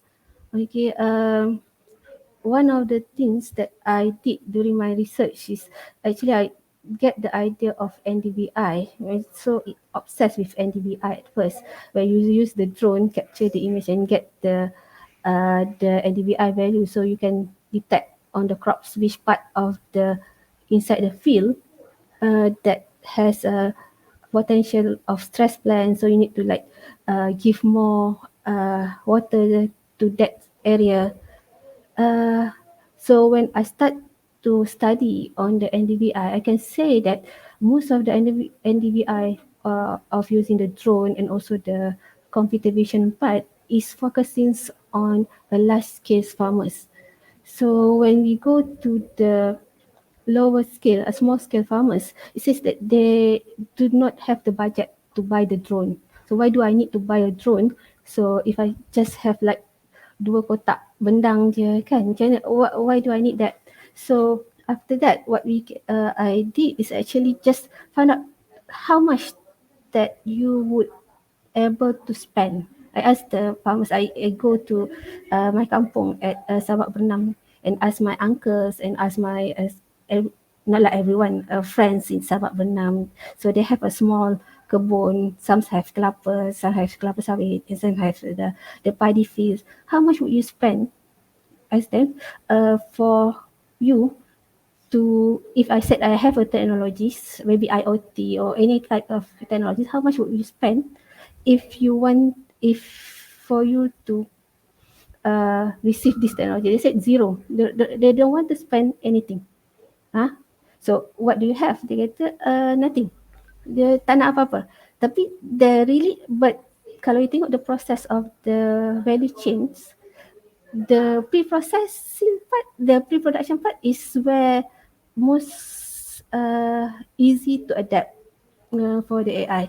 Meaning finding the right seed, giving the solution for the right soil and everything before they start to do the seeding. But in the production stage, okay, in production stage where the precision agriculture is not suitable for the small farms.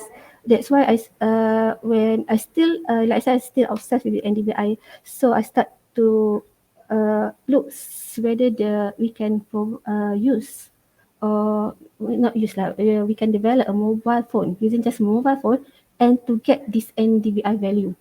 Okay, because that now farmers everyone have mobile phone, so using whatever the technology that are available and try to add more features to that technology. So using AI, so it will help them to make a better decision. Because if you say you need to invest, that's where the adoption will have problems. So we start on developing apps. So yes, it's looking positive, but still a long way. Like I said, there's a lot of parameter for we to look into. Okay, so as a researcher, so we need to, like I said, tak short sendiri, we need to work closely with the farmers, the small scale farmers, because for AI or precision agriculture in the larger scale, they already know, they have the money, they already apply all the AI. You can see all the technologies being adopted in the large scale field. Only we want to focus because they are the one that's critical. We want to help them to yield the crops and also to have a sustainable incomes and so on. Okay, so we don't want to like the researcher just solve a problems. Okay, just a small problems, and then when the get a grant, solve that problems, and then finish. At the end, the products, which is very good, product from university is good because it's a fundamental product. You got the algorithm and everything, but it just being stay there because a lecturer, a researcher is not an entrepreneur. We don't know how to sell our product. We know how to solve the problems, and then that's it. Maybe there's need to have more connection apart from we are helping the farmers to solve the problems, but we also need the help from the entrepreneurs how to market the products. Okay, so because a good academician normally they do not know how to sell the product. They can talk about the technical, but they don't know how to, like say, they're not a salesman. Okay, so and also in the accommodation, there's two things that we need to look now. Not just the fundamental research, but also the applied activity. Because fundamental research is good for you to have the advancement in knowledge, where we want to create a Q1 or Q2 papers. At the same time, applying that knowledge to produce an innovative goals that directly impacts on the society is also important. This is where we need the help for entrepreneur research. For the fundamental research, we need to work closely to the farmers. And again, adaptations, we need to look also on the adaptation for agriculture in Malaysia. Okay, I think that's all, Dr. Muhammad. Okay, thank you, Dr. Putri. Yes, that is the challenge we have in the academia. The parameter is very large in the agriculture. What we want to improve, what we want to invest or what we want to make innovation in the agriculture.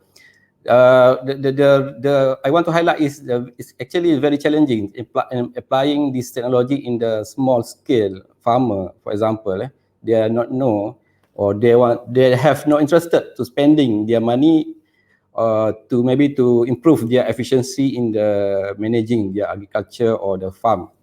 So Dato, in terms of SMF, the adoption, how Datuk see the current adoption of IoT and AI, maybe from the different SMF out there in Malaysia actually. How Datuk see this adoption nowadays?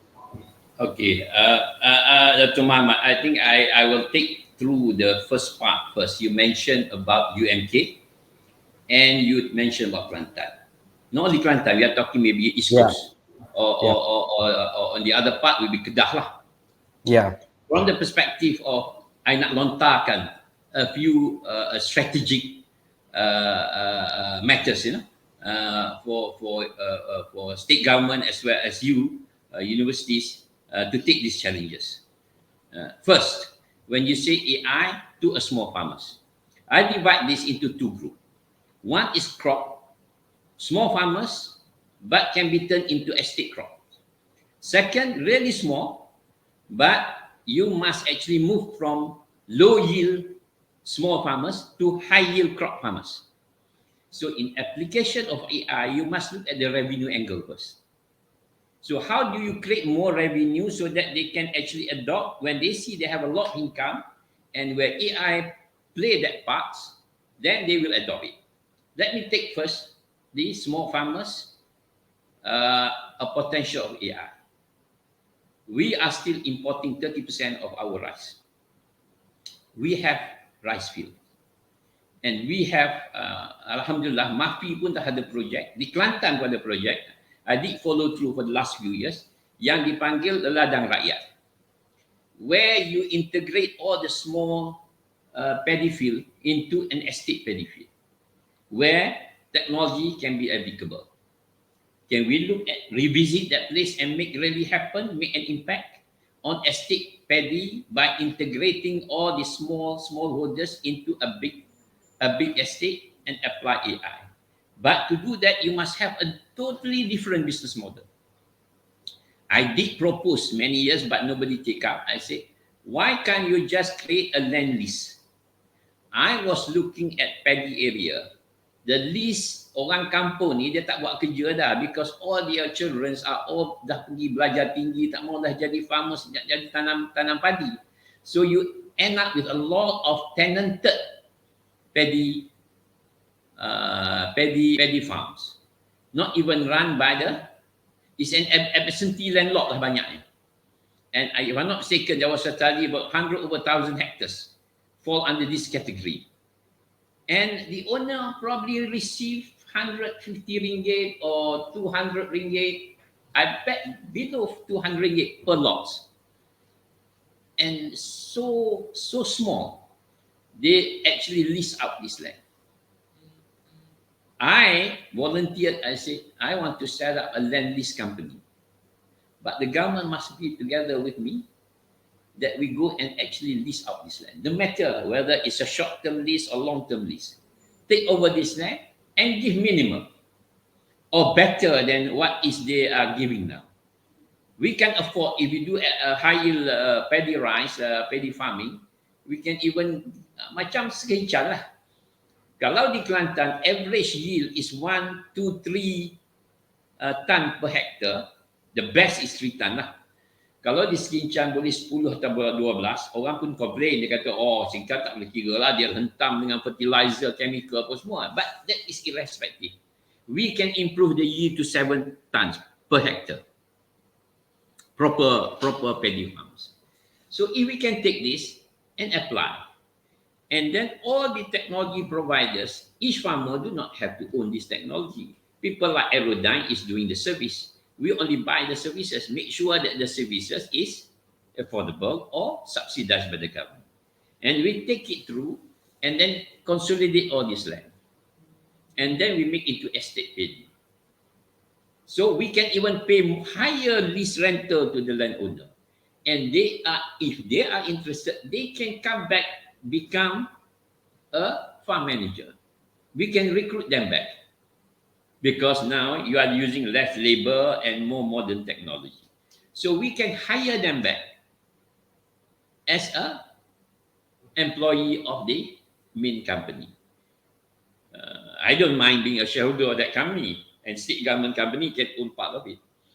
So these are actually different business model where academia, UMK, can look at. That is on paddy. Those that is not on paddy, look at high-yield farming. People like Azmi in Kelantan, UMK working with you, dia ada farm tu, Sacha Ichi Oil. Dia dah buat Sacha Ichi. I hope he get all the support. There are things that UMK is doing. I tak sempat nak tengok.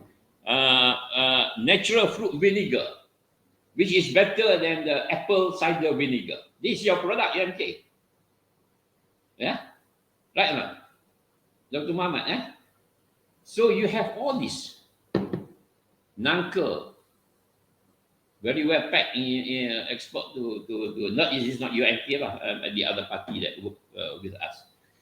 So what I say is we must turn the farmers into new crop which deliver high yield.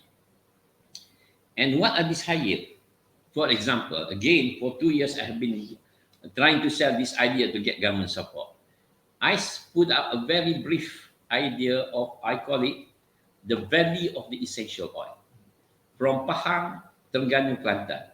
Spoke to Uniza.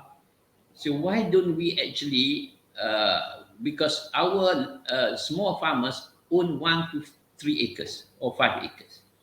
Why not we choose, do a study and identify the best essential oil crops. So things like in UMK dah buat 5 purut, minyak 5 purut. We have a national forest in Kelantan, Terengganu and Pahang. Even in UMK ground, I've been talking to your VC. How can we start minyak gelam where Uniza dah produce? I think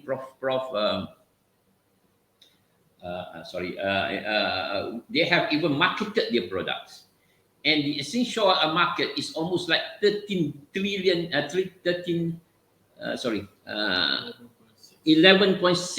billion US.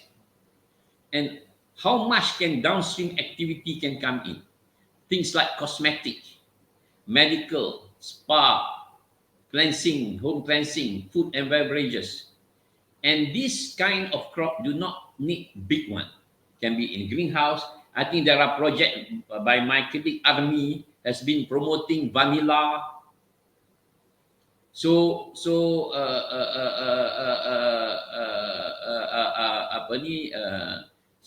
we have already activities on the ground that need to be scaled up or properly put together by the government. And I actually launched this called the initiative to turn 3 states from the value of to the value of essential oil. If we have done for rubber, switching to palm oil, we can do another initiative turning that a new crop called high value essential oil crop. So these are example lontaran beberapa strategi that kita kena buat. And even I would like to challenge UMK or the university, you all have your university holding company. Kalau you kata farmers cannot afford to spend on IoT, can the holding company in university working with MOSTI get the allocation, fund it through a university holding company to provide all this hardware, software development, and you actually sell your services to us? I don't mind working with you and set up this joint venture company. In fact, I think the last round I was talking to, but I could not do it because we are small. I have been working with UPM Science Park, and where we decided to set up a company called IP Depository Sendiran Berhad. By setting up this IP depository, we actually can work together with all the university holding company to develop the infrastructure that the farmers cannot afford. And we build it within this IP depository company, where all the university holding company can have a share. So that is my idea when I promote IP depository company, hoping that each university holding company say, I take 5%, you take 10%. Then we create a huge research IP research company owned by the university holding company. We, private sector, we take just a small and how to market and bring it to the industry. These are, in short, I want to summarize. Lontaran satu, we set up a joint venture company where all the main university, especially the research university, nanti marah pula UMK, you tak masuk lagi research university kan? Nanti you kata I ni promote UPM, USM, UKM dengan UTM. Tapi we can, UPM, we can. I think we can share together. Each take 5% is good enough.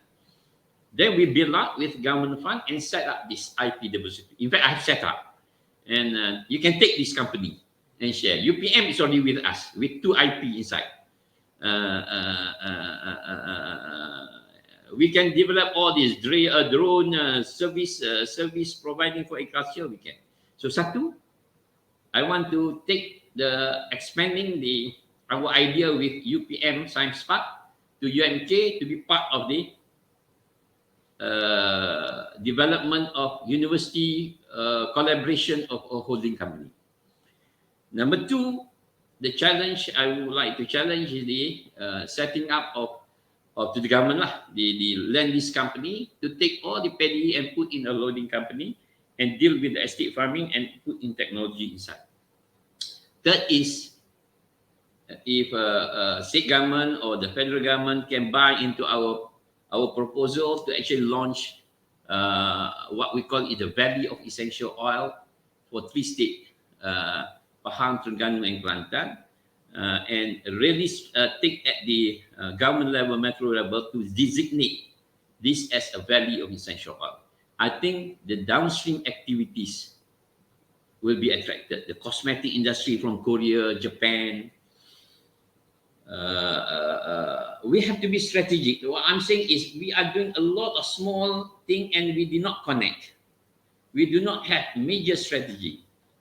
I always respect Israel and Singapore when they talk about strategy, the strategic move.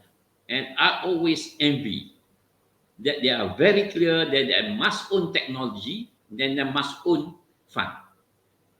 So you can see 90% of merchant bank, investment bank, and all the big banks are owned by the Jew. They believe in building up their fund. Because once you have the fund, you can finance everything. The second is they will actually own technology. They will buy all the research. In any country to survive in future, actually, they must have the ability to build fund and to build technology. I just end there. Okay, thank you, Dato'. It's very, inshallah we will accept that challenge. Actually, there is a lot of strategy that we can done in the university and the industry side to make this opportunity happen. For example, as Dato' mentioned, AI, we face the challenge to introduce AI to small farmer. But if we look at the revenue, maybe they will interested for that. So for the set up the joint venture company and the setting up the the research in the low yield crop, high yield crop, to the model business model, to the paddy field, and also to have opportunity to engage with state government to come up with the proposal. Okay, actually we are in short of time. We want to have the last session, last question. Now, let's say we all have that strategy. We have a lot of expertise. We have a lot of the resources. In terms of policy, because Malaysia telah membangunkan polisi ayat 4.0 actually. In terms of policy, how we want to speed up the adoption in industry 4.0? or to the startup. In terms of policy, I would like to Mr. Muhammad to try to elaborate more in the strategy how we want to speed up the adoption in this area. Okay, thank you, Dr. Akmal.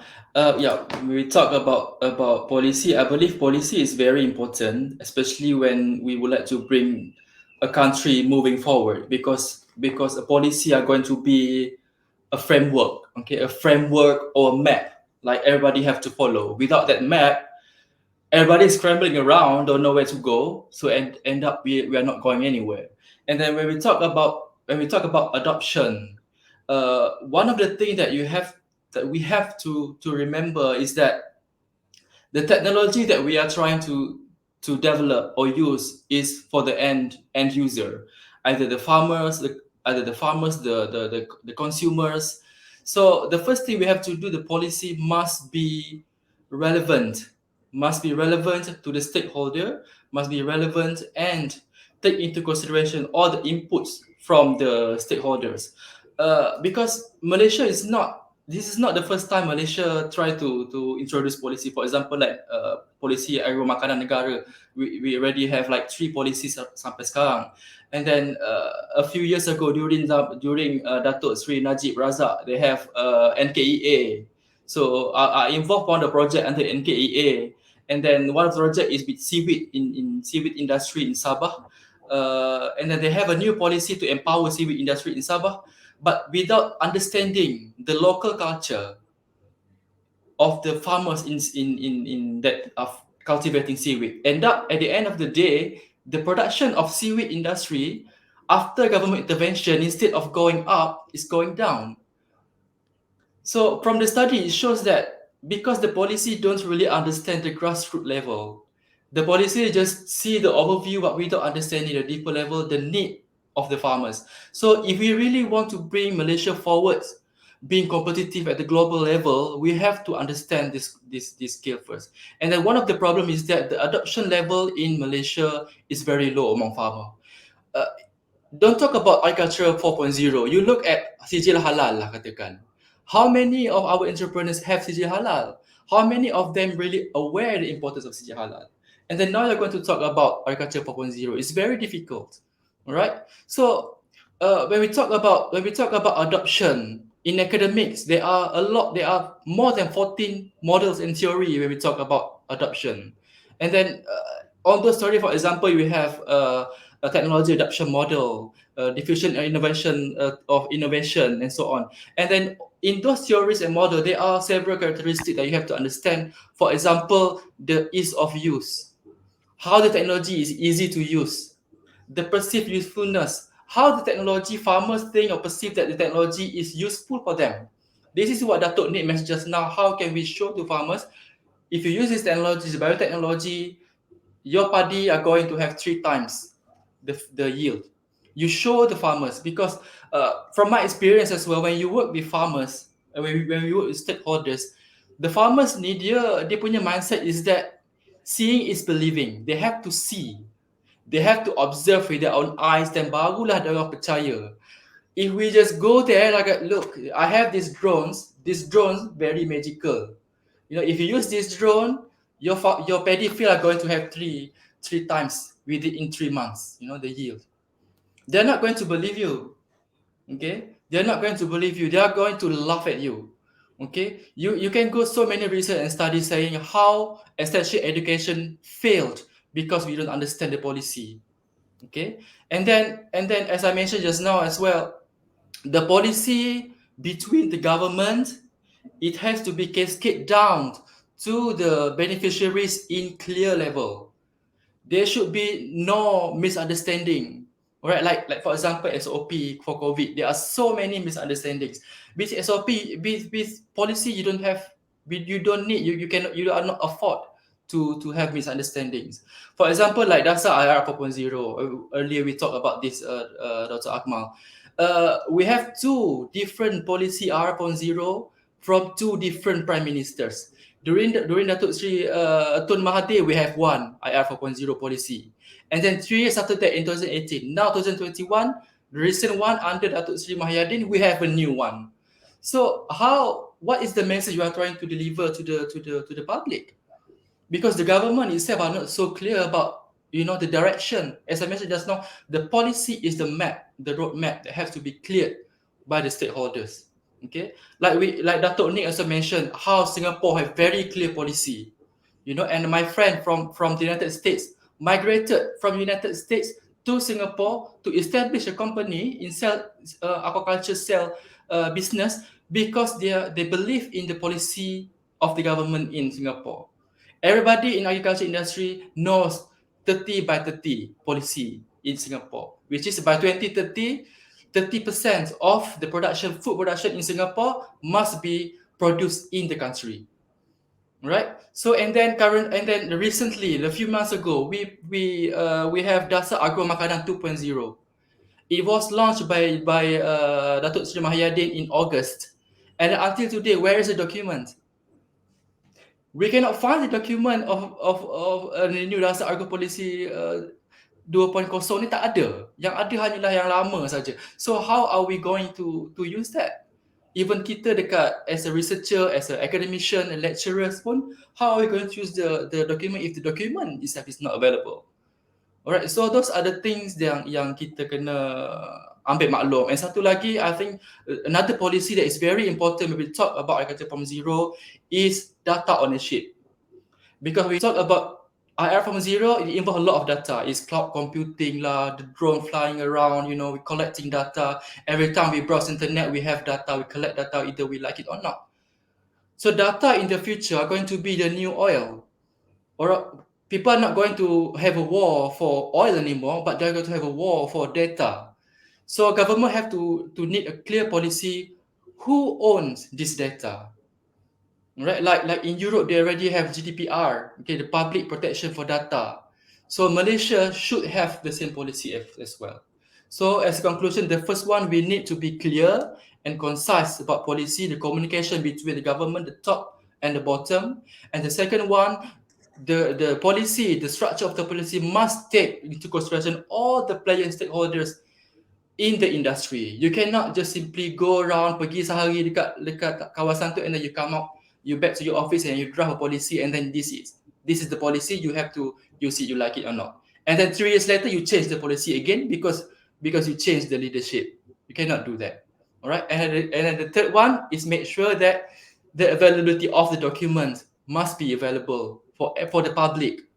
All right.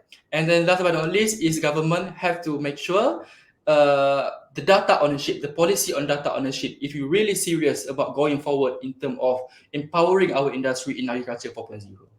Yes, thank you, Mr. Muhammad. That's very clear. We must have the clear policy. Policy is very important from top to cascaded down to the all parties, so we can have a clear direction to go through to this technology. And also we have challenging to show the farmer the real application, because of maybe of this policy must be improved and so on. And also the data ownership. I actually agree with Mr. Muhammad, because in the future the data is the new oil. It's all about the data. Okay, so that is the perspective of the policy in the adoption of the IR4 in the agriculture. How about in the academia, Dr. Putri? In academia, we have a lot of tasks, a lot of jobs, and at the same time, we have the passion in the research to contribute more into the AI, for example, in implementing in the agriculture. So, besides maybe the funding is limited, how we can try to speed up or accelerate the awareness or the application of the AI from the research lab to the real practical application? How that we can apply or speed up this technology? Dr. Okay. Putri. Okay, thank you, Doctor. So basically, if you want to talk about how we want to speed up, means that from the output of the research to the consumer, so we need to really repackage the output of the research product, because the research product is actually what my senior said is half baked. Okay, normally we just think about getting the output, getting the algorithms, and then showing that it does give some good results, but it does not really, the cosmetic is not there for the end user. Yeah, for example, like if you want to have a new car, I'm not really, I'm still new in agriculture, but just saying that you have a new car and you come up with a new solution for the engine, but you're not going to talk about all the machine, all the technologies in the engine, but you're going to tell to the user that this car is going to go faster. Okay, means it will save on the oil, it will go faster, and so in order to repackage the results for the research, the output for the research, apart from, we cannot just bring the journal, the Q1 journal or top 10 journal to the farmer, say I has published in this journal, so I can say that I can say that it's good. That is the gap. The technology is there, the output is there, but for the researcher to convince that this is better, we need the helps. So the ecosystem needs to be complete. Okay, we need someone that really trusts on our solution and bring it to the end user. I think the idea from that to building that, like hub, we have the PSP, we have the hubs, building companies. Okay, and then the companies will directly. I mean, we UPM are trying to help the researcher, okay, to have their own companies and then try to sell their own products.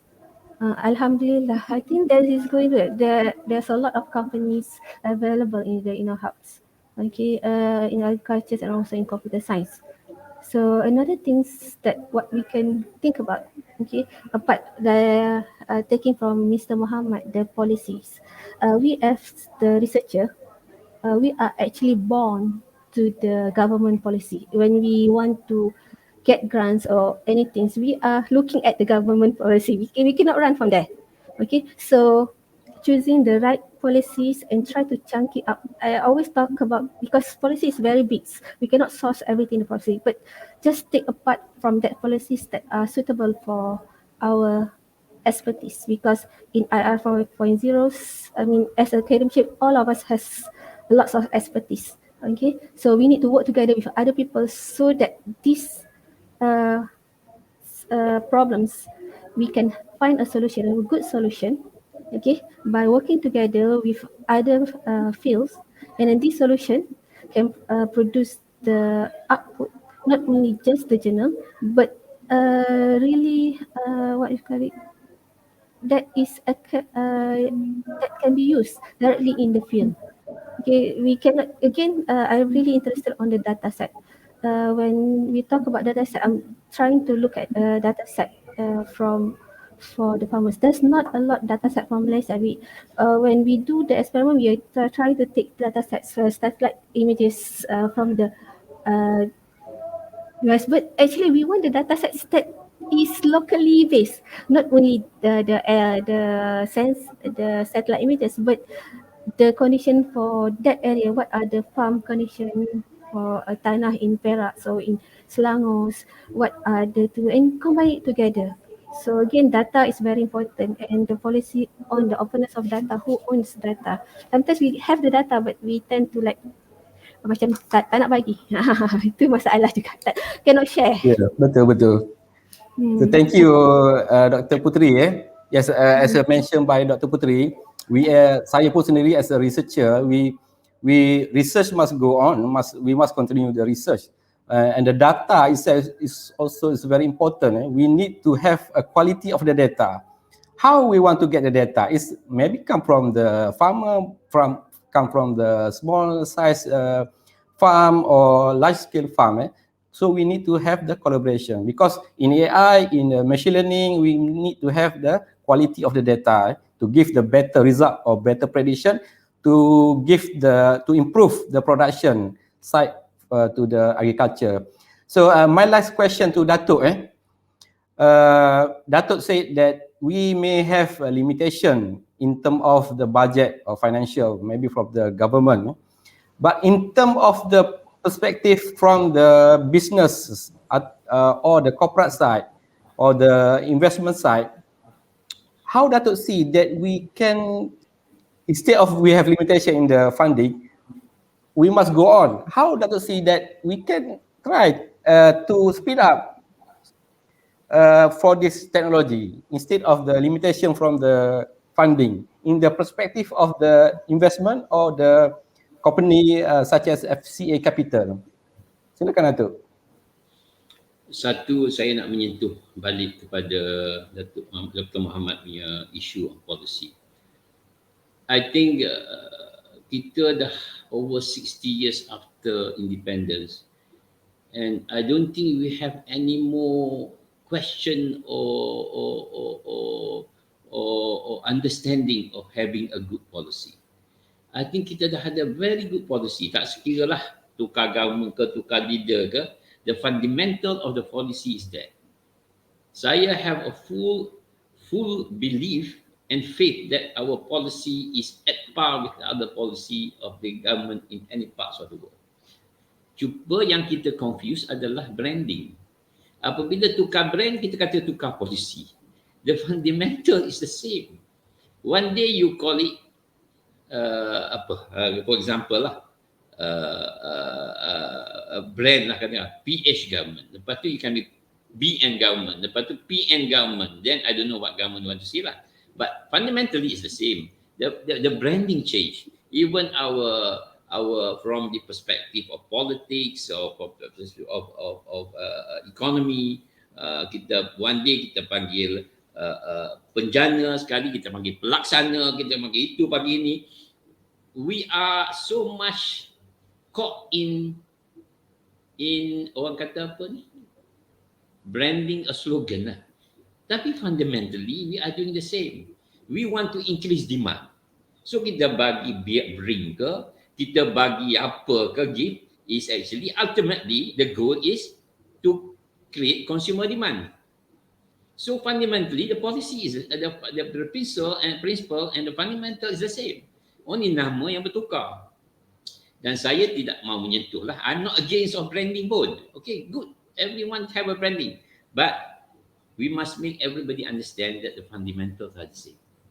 In economy, the same. If there is no demand, there is no supply. No investment. So you create demand, so you create consumer demand. Whatever tactics, strategies, you how to create demand, where is the source? Is it private sector? Is it government sector initiated consumer demand? Kita terima mengikut keadaan. Sekarang ni government sector short of money. So demand must be created by investment and demand must be created by private sector. So kita jangan cuba untuk keep saying that we must do research and do policies. Policies dah complete dah. Kita don't waste.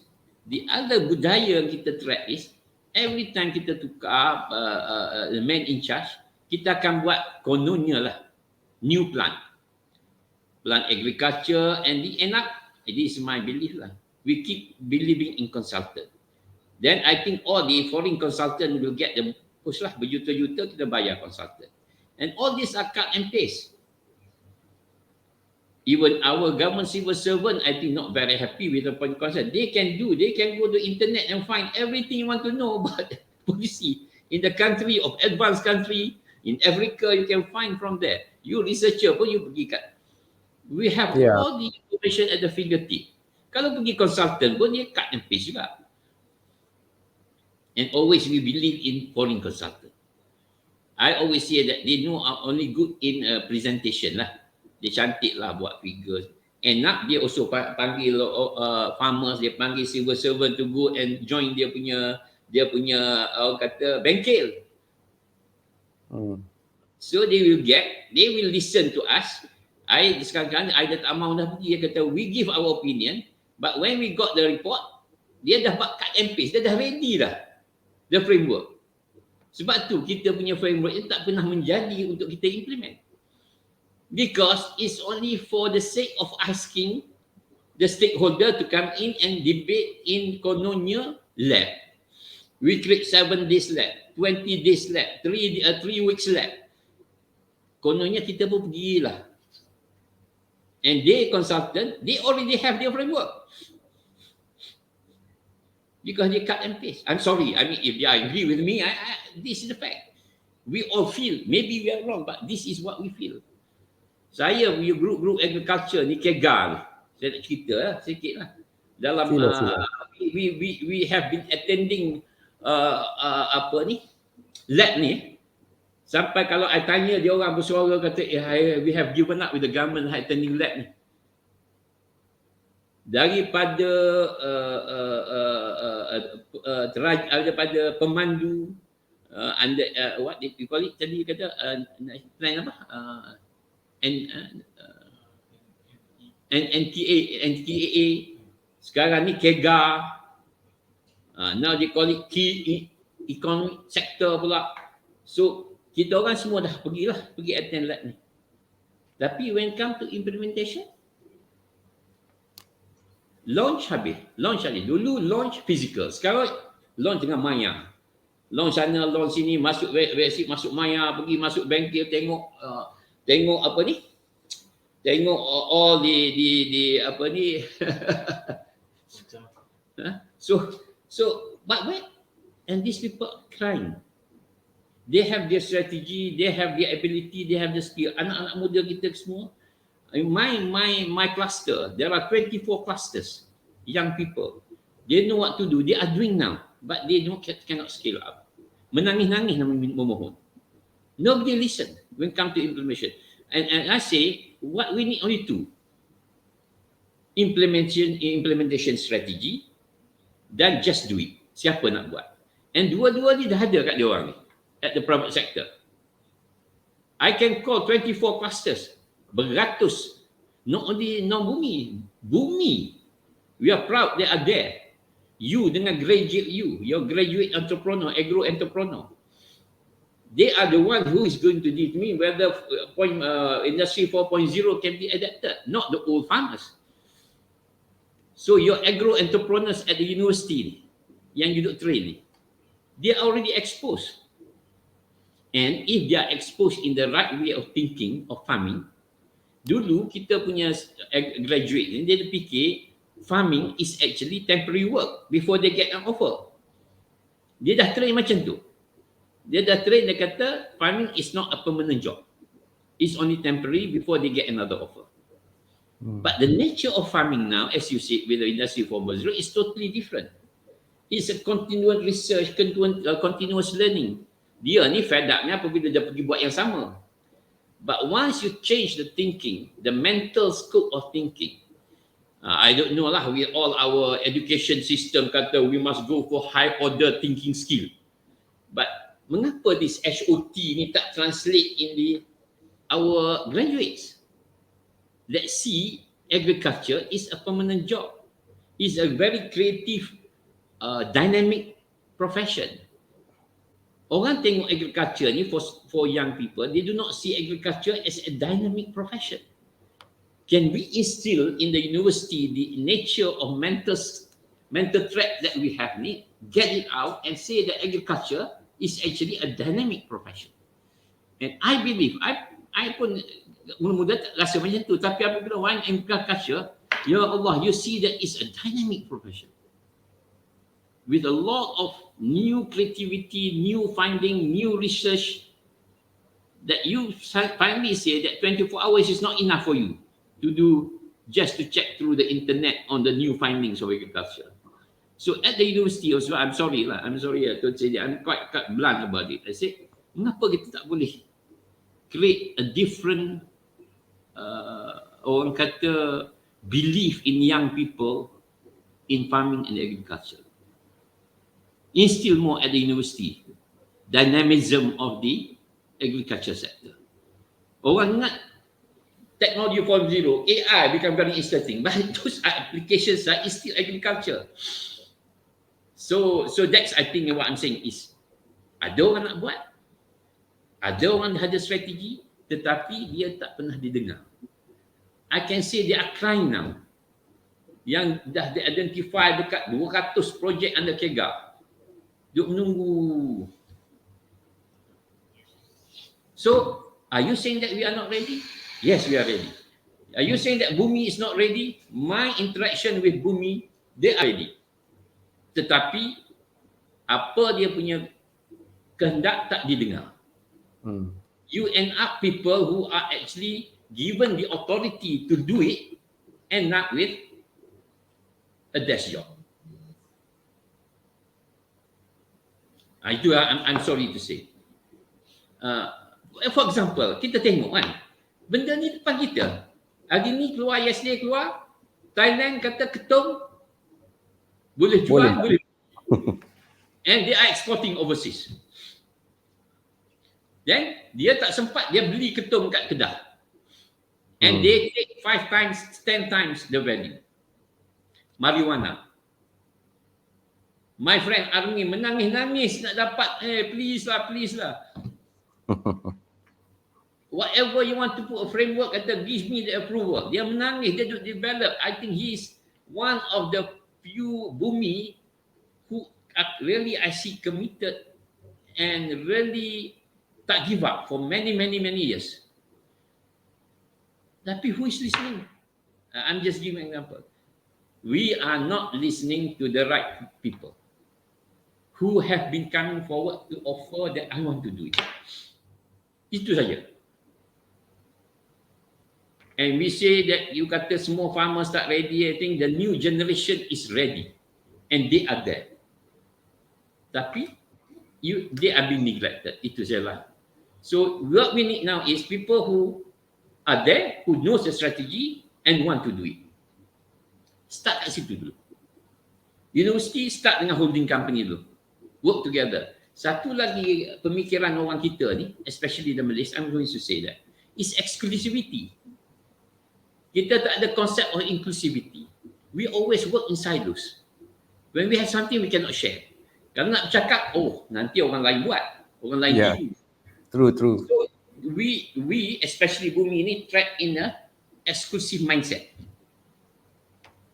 Selalu kita tak lari daripada ni, blending issues dengan exclusive mindset ni, we are not moving anywhere.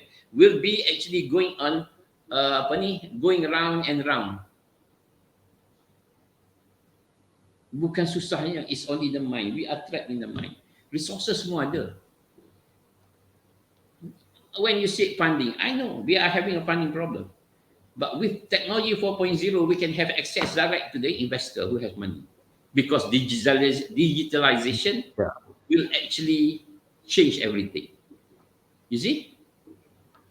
Grab do not need to have a car. A taxi do not need a car. A Grab company do not need a car. So the whole thing has changed. The whole scenario has changed. So and then it's interesting that small business actually getting the biggest icon. Grab can actually gather around 30 billion US. Bisnes apa? Bisnes logistik. Bawa kereta sendiri pergi ambil barang. Bawa motosikal pergi ambil barang. Small business are being translated through digitalization to actually cater for billion of fund. Why we are still fighting saying that we don't have fund, but we need to create that credibility. Satu, consumer data. As simple as I say. Who have the consumer data in Malaysia? Can you answer? Who actually track the morning I woke up, what type of drink I take? The next thing is where do I go shopping? How much I spend? Where do I spend it? Who own our consumer data in Malaysia? 3 company saja. Lazada, Shopee, and probably Alibaba or Amazon. So we have lost our data. You letaklah data protection, kata protectionnya. We are being tracked from the morning where we spend our money, how much we are spending my money, where we spend our money. And we are promoting them. Certain country always have the pride of one big national e-commerce platform. One. They choose. Kalau di Indonesia, Tokopedia kan. Apa dia panggil Gojek dengan tu join tu? Gojek. Motor. So every big country, they have their one big e-commerce company that they're trying to actually sustain and able to contain their consumer information. But all our e-commerce company kecil-kecil, very exclusive, nak try to do, and then die because cannot compete.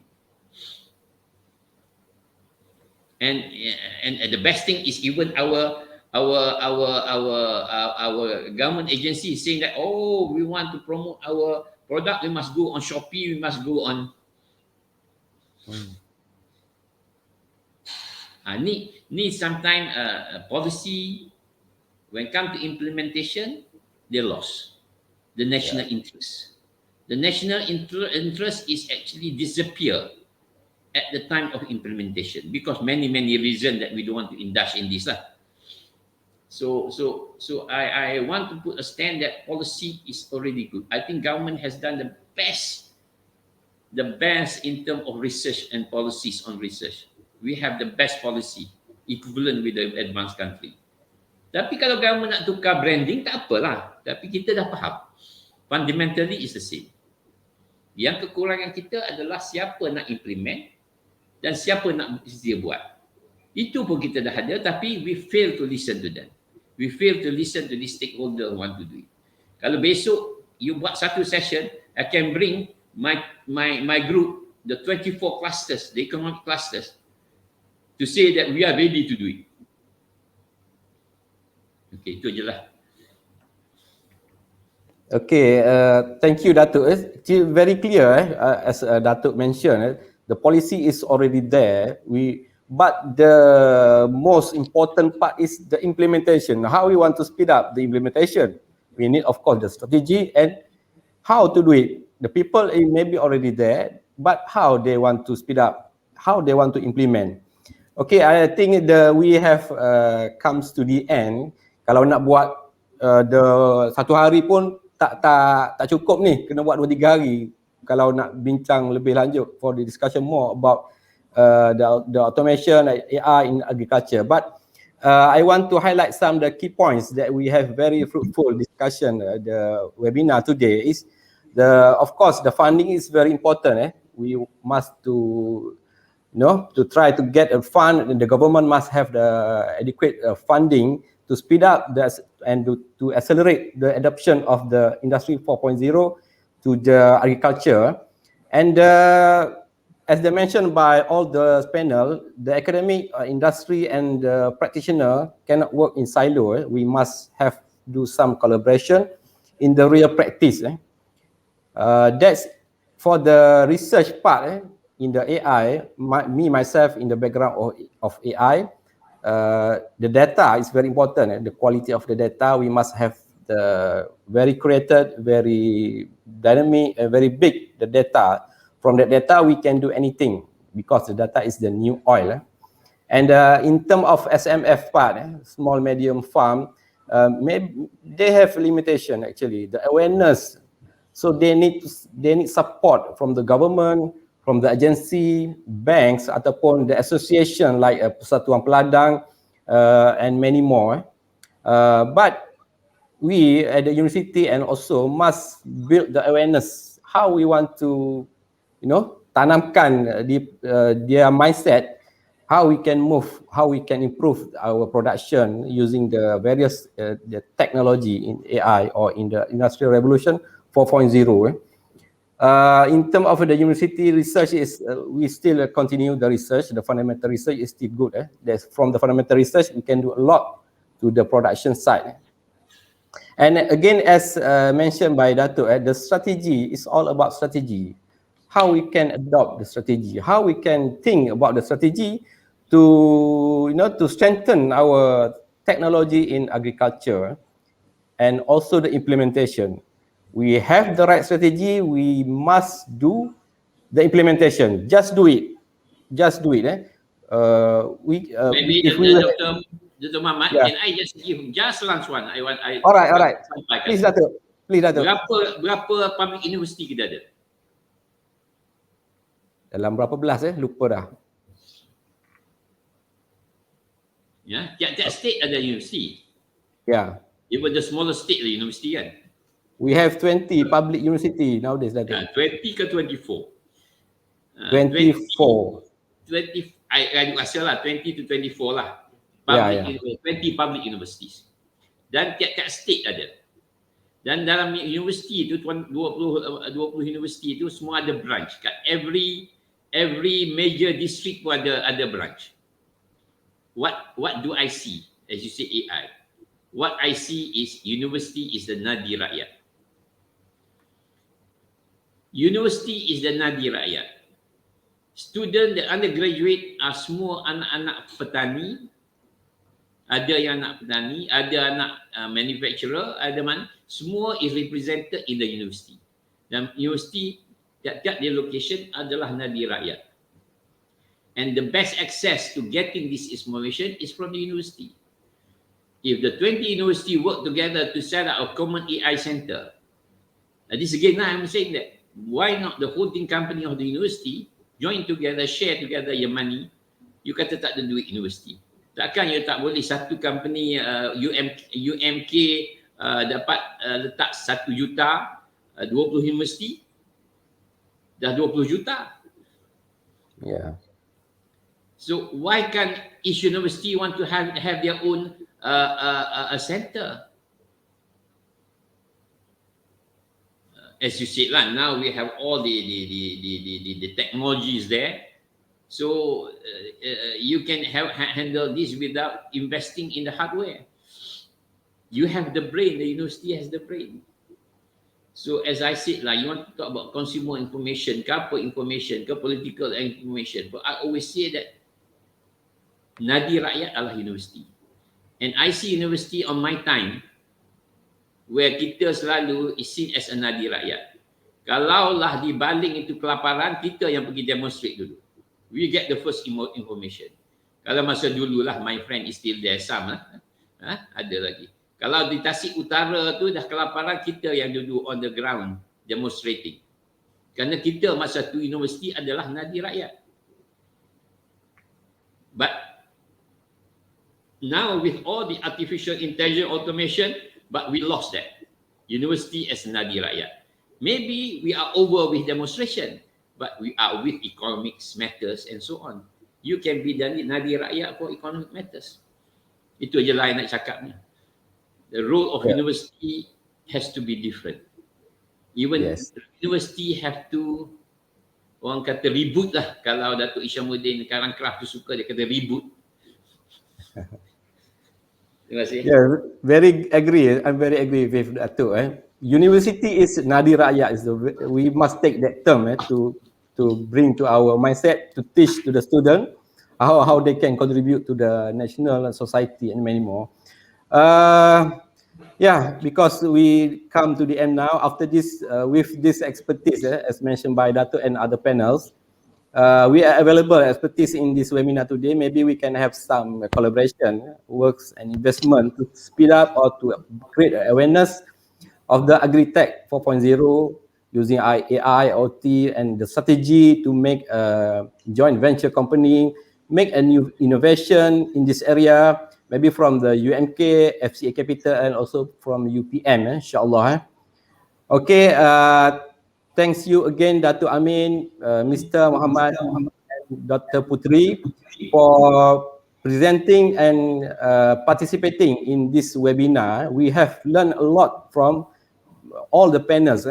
Hope it will beneficial to all the audience. It was pleasure to have you with us. So this concludes the webinar. I would like to thank you again for all the panels and the organizer to have this webinar today, and all the audience. Ada soalan saya tak sempat nak ni. Nanti next time kita buat lagi this siri 2 insyaAllah. Thank you all for attending. We hope you have learned and enjoyed this webinar. Thank you. Thank you. Bye.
My name is Durjana binti Hashim. I'm a software engineering student from University Malaysia Pahang. For your information, I'm undergoing my internship at Institute for Artificial Intelligence and Big Data, University Malaysia Kelantan for about 6 months, starting from March 2021 until the end of August 2021. This institute is a reference center for artificial intelligence and big data. Therefore, throughout my internship, I learned a lot of new knowledge regarding the areas for artificial intelligence and machine learning.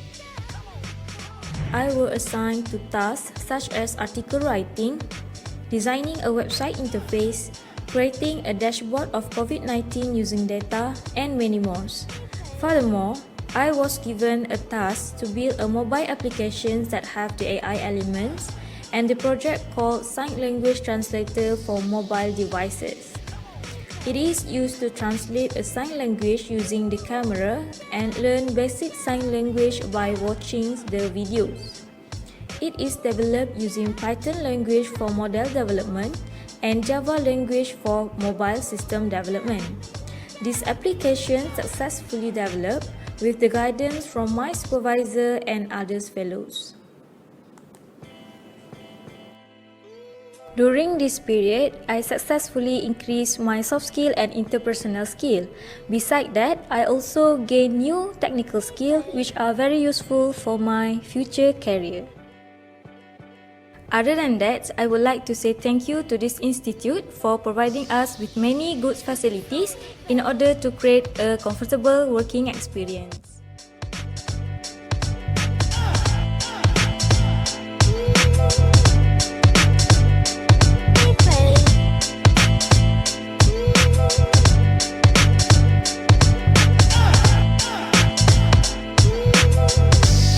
Since I already experienced the internship here, I would like to take this opportunity to welcome all the students out there to undergo their internship experience here.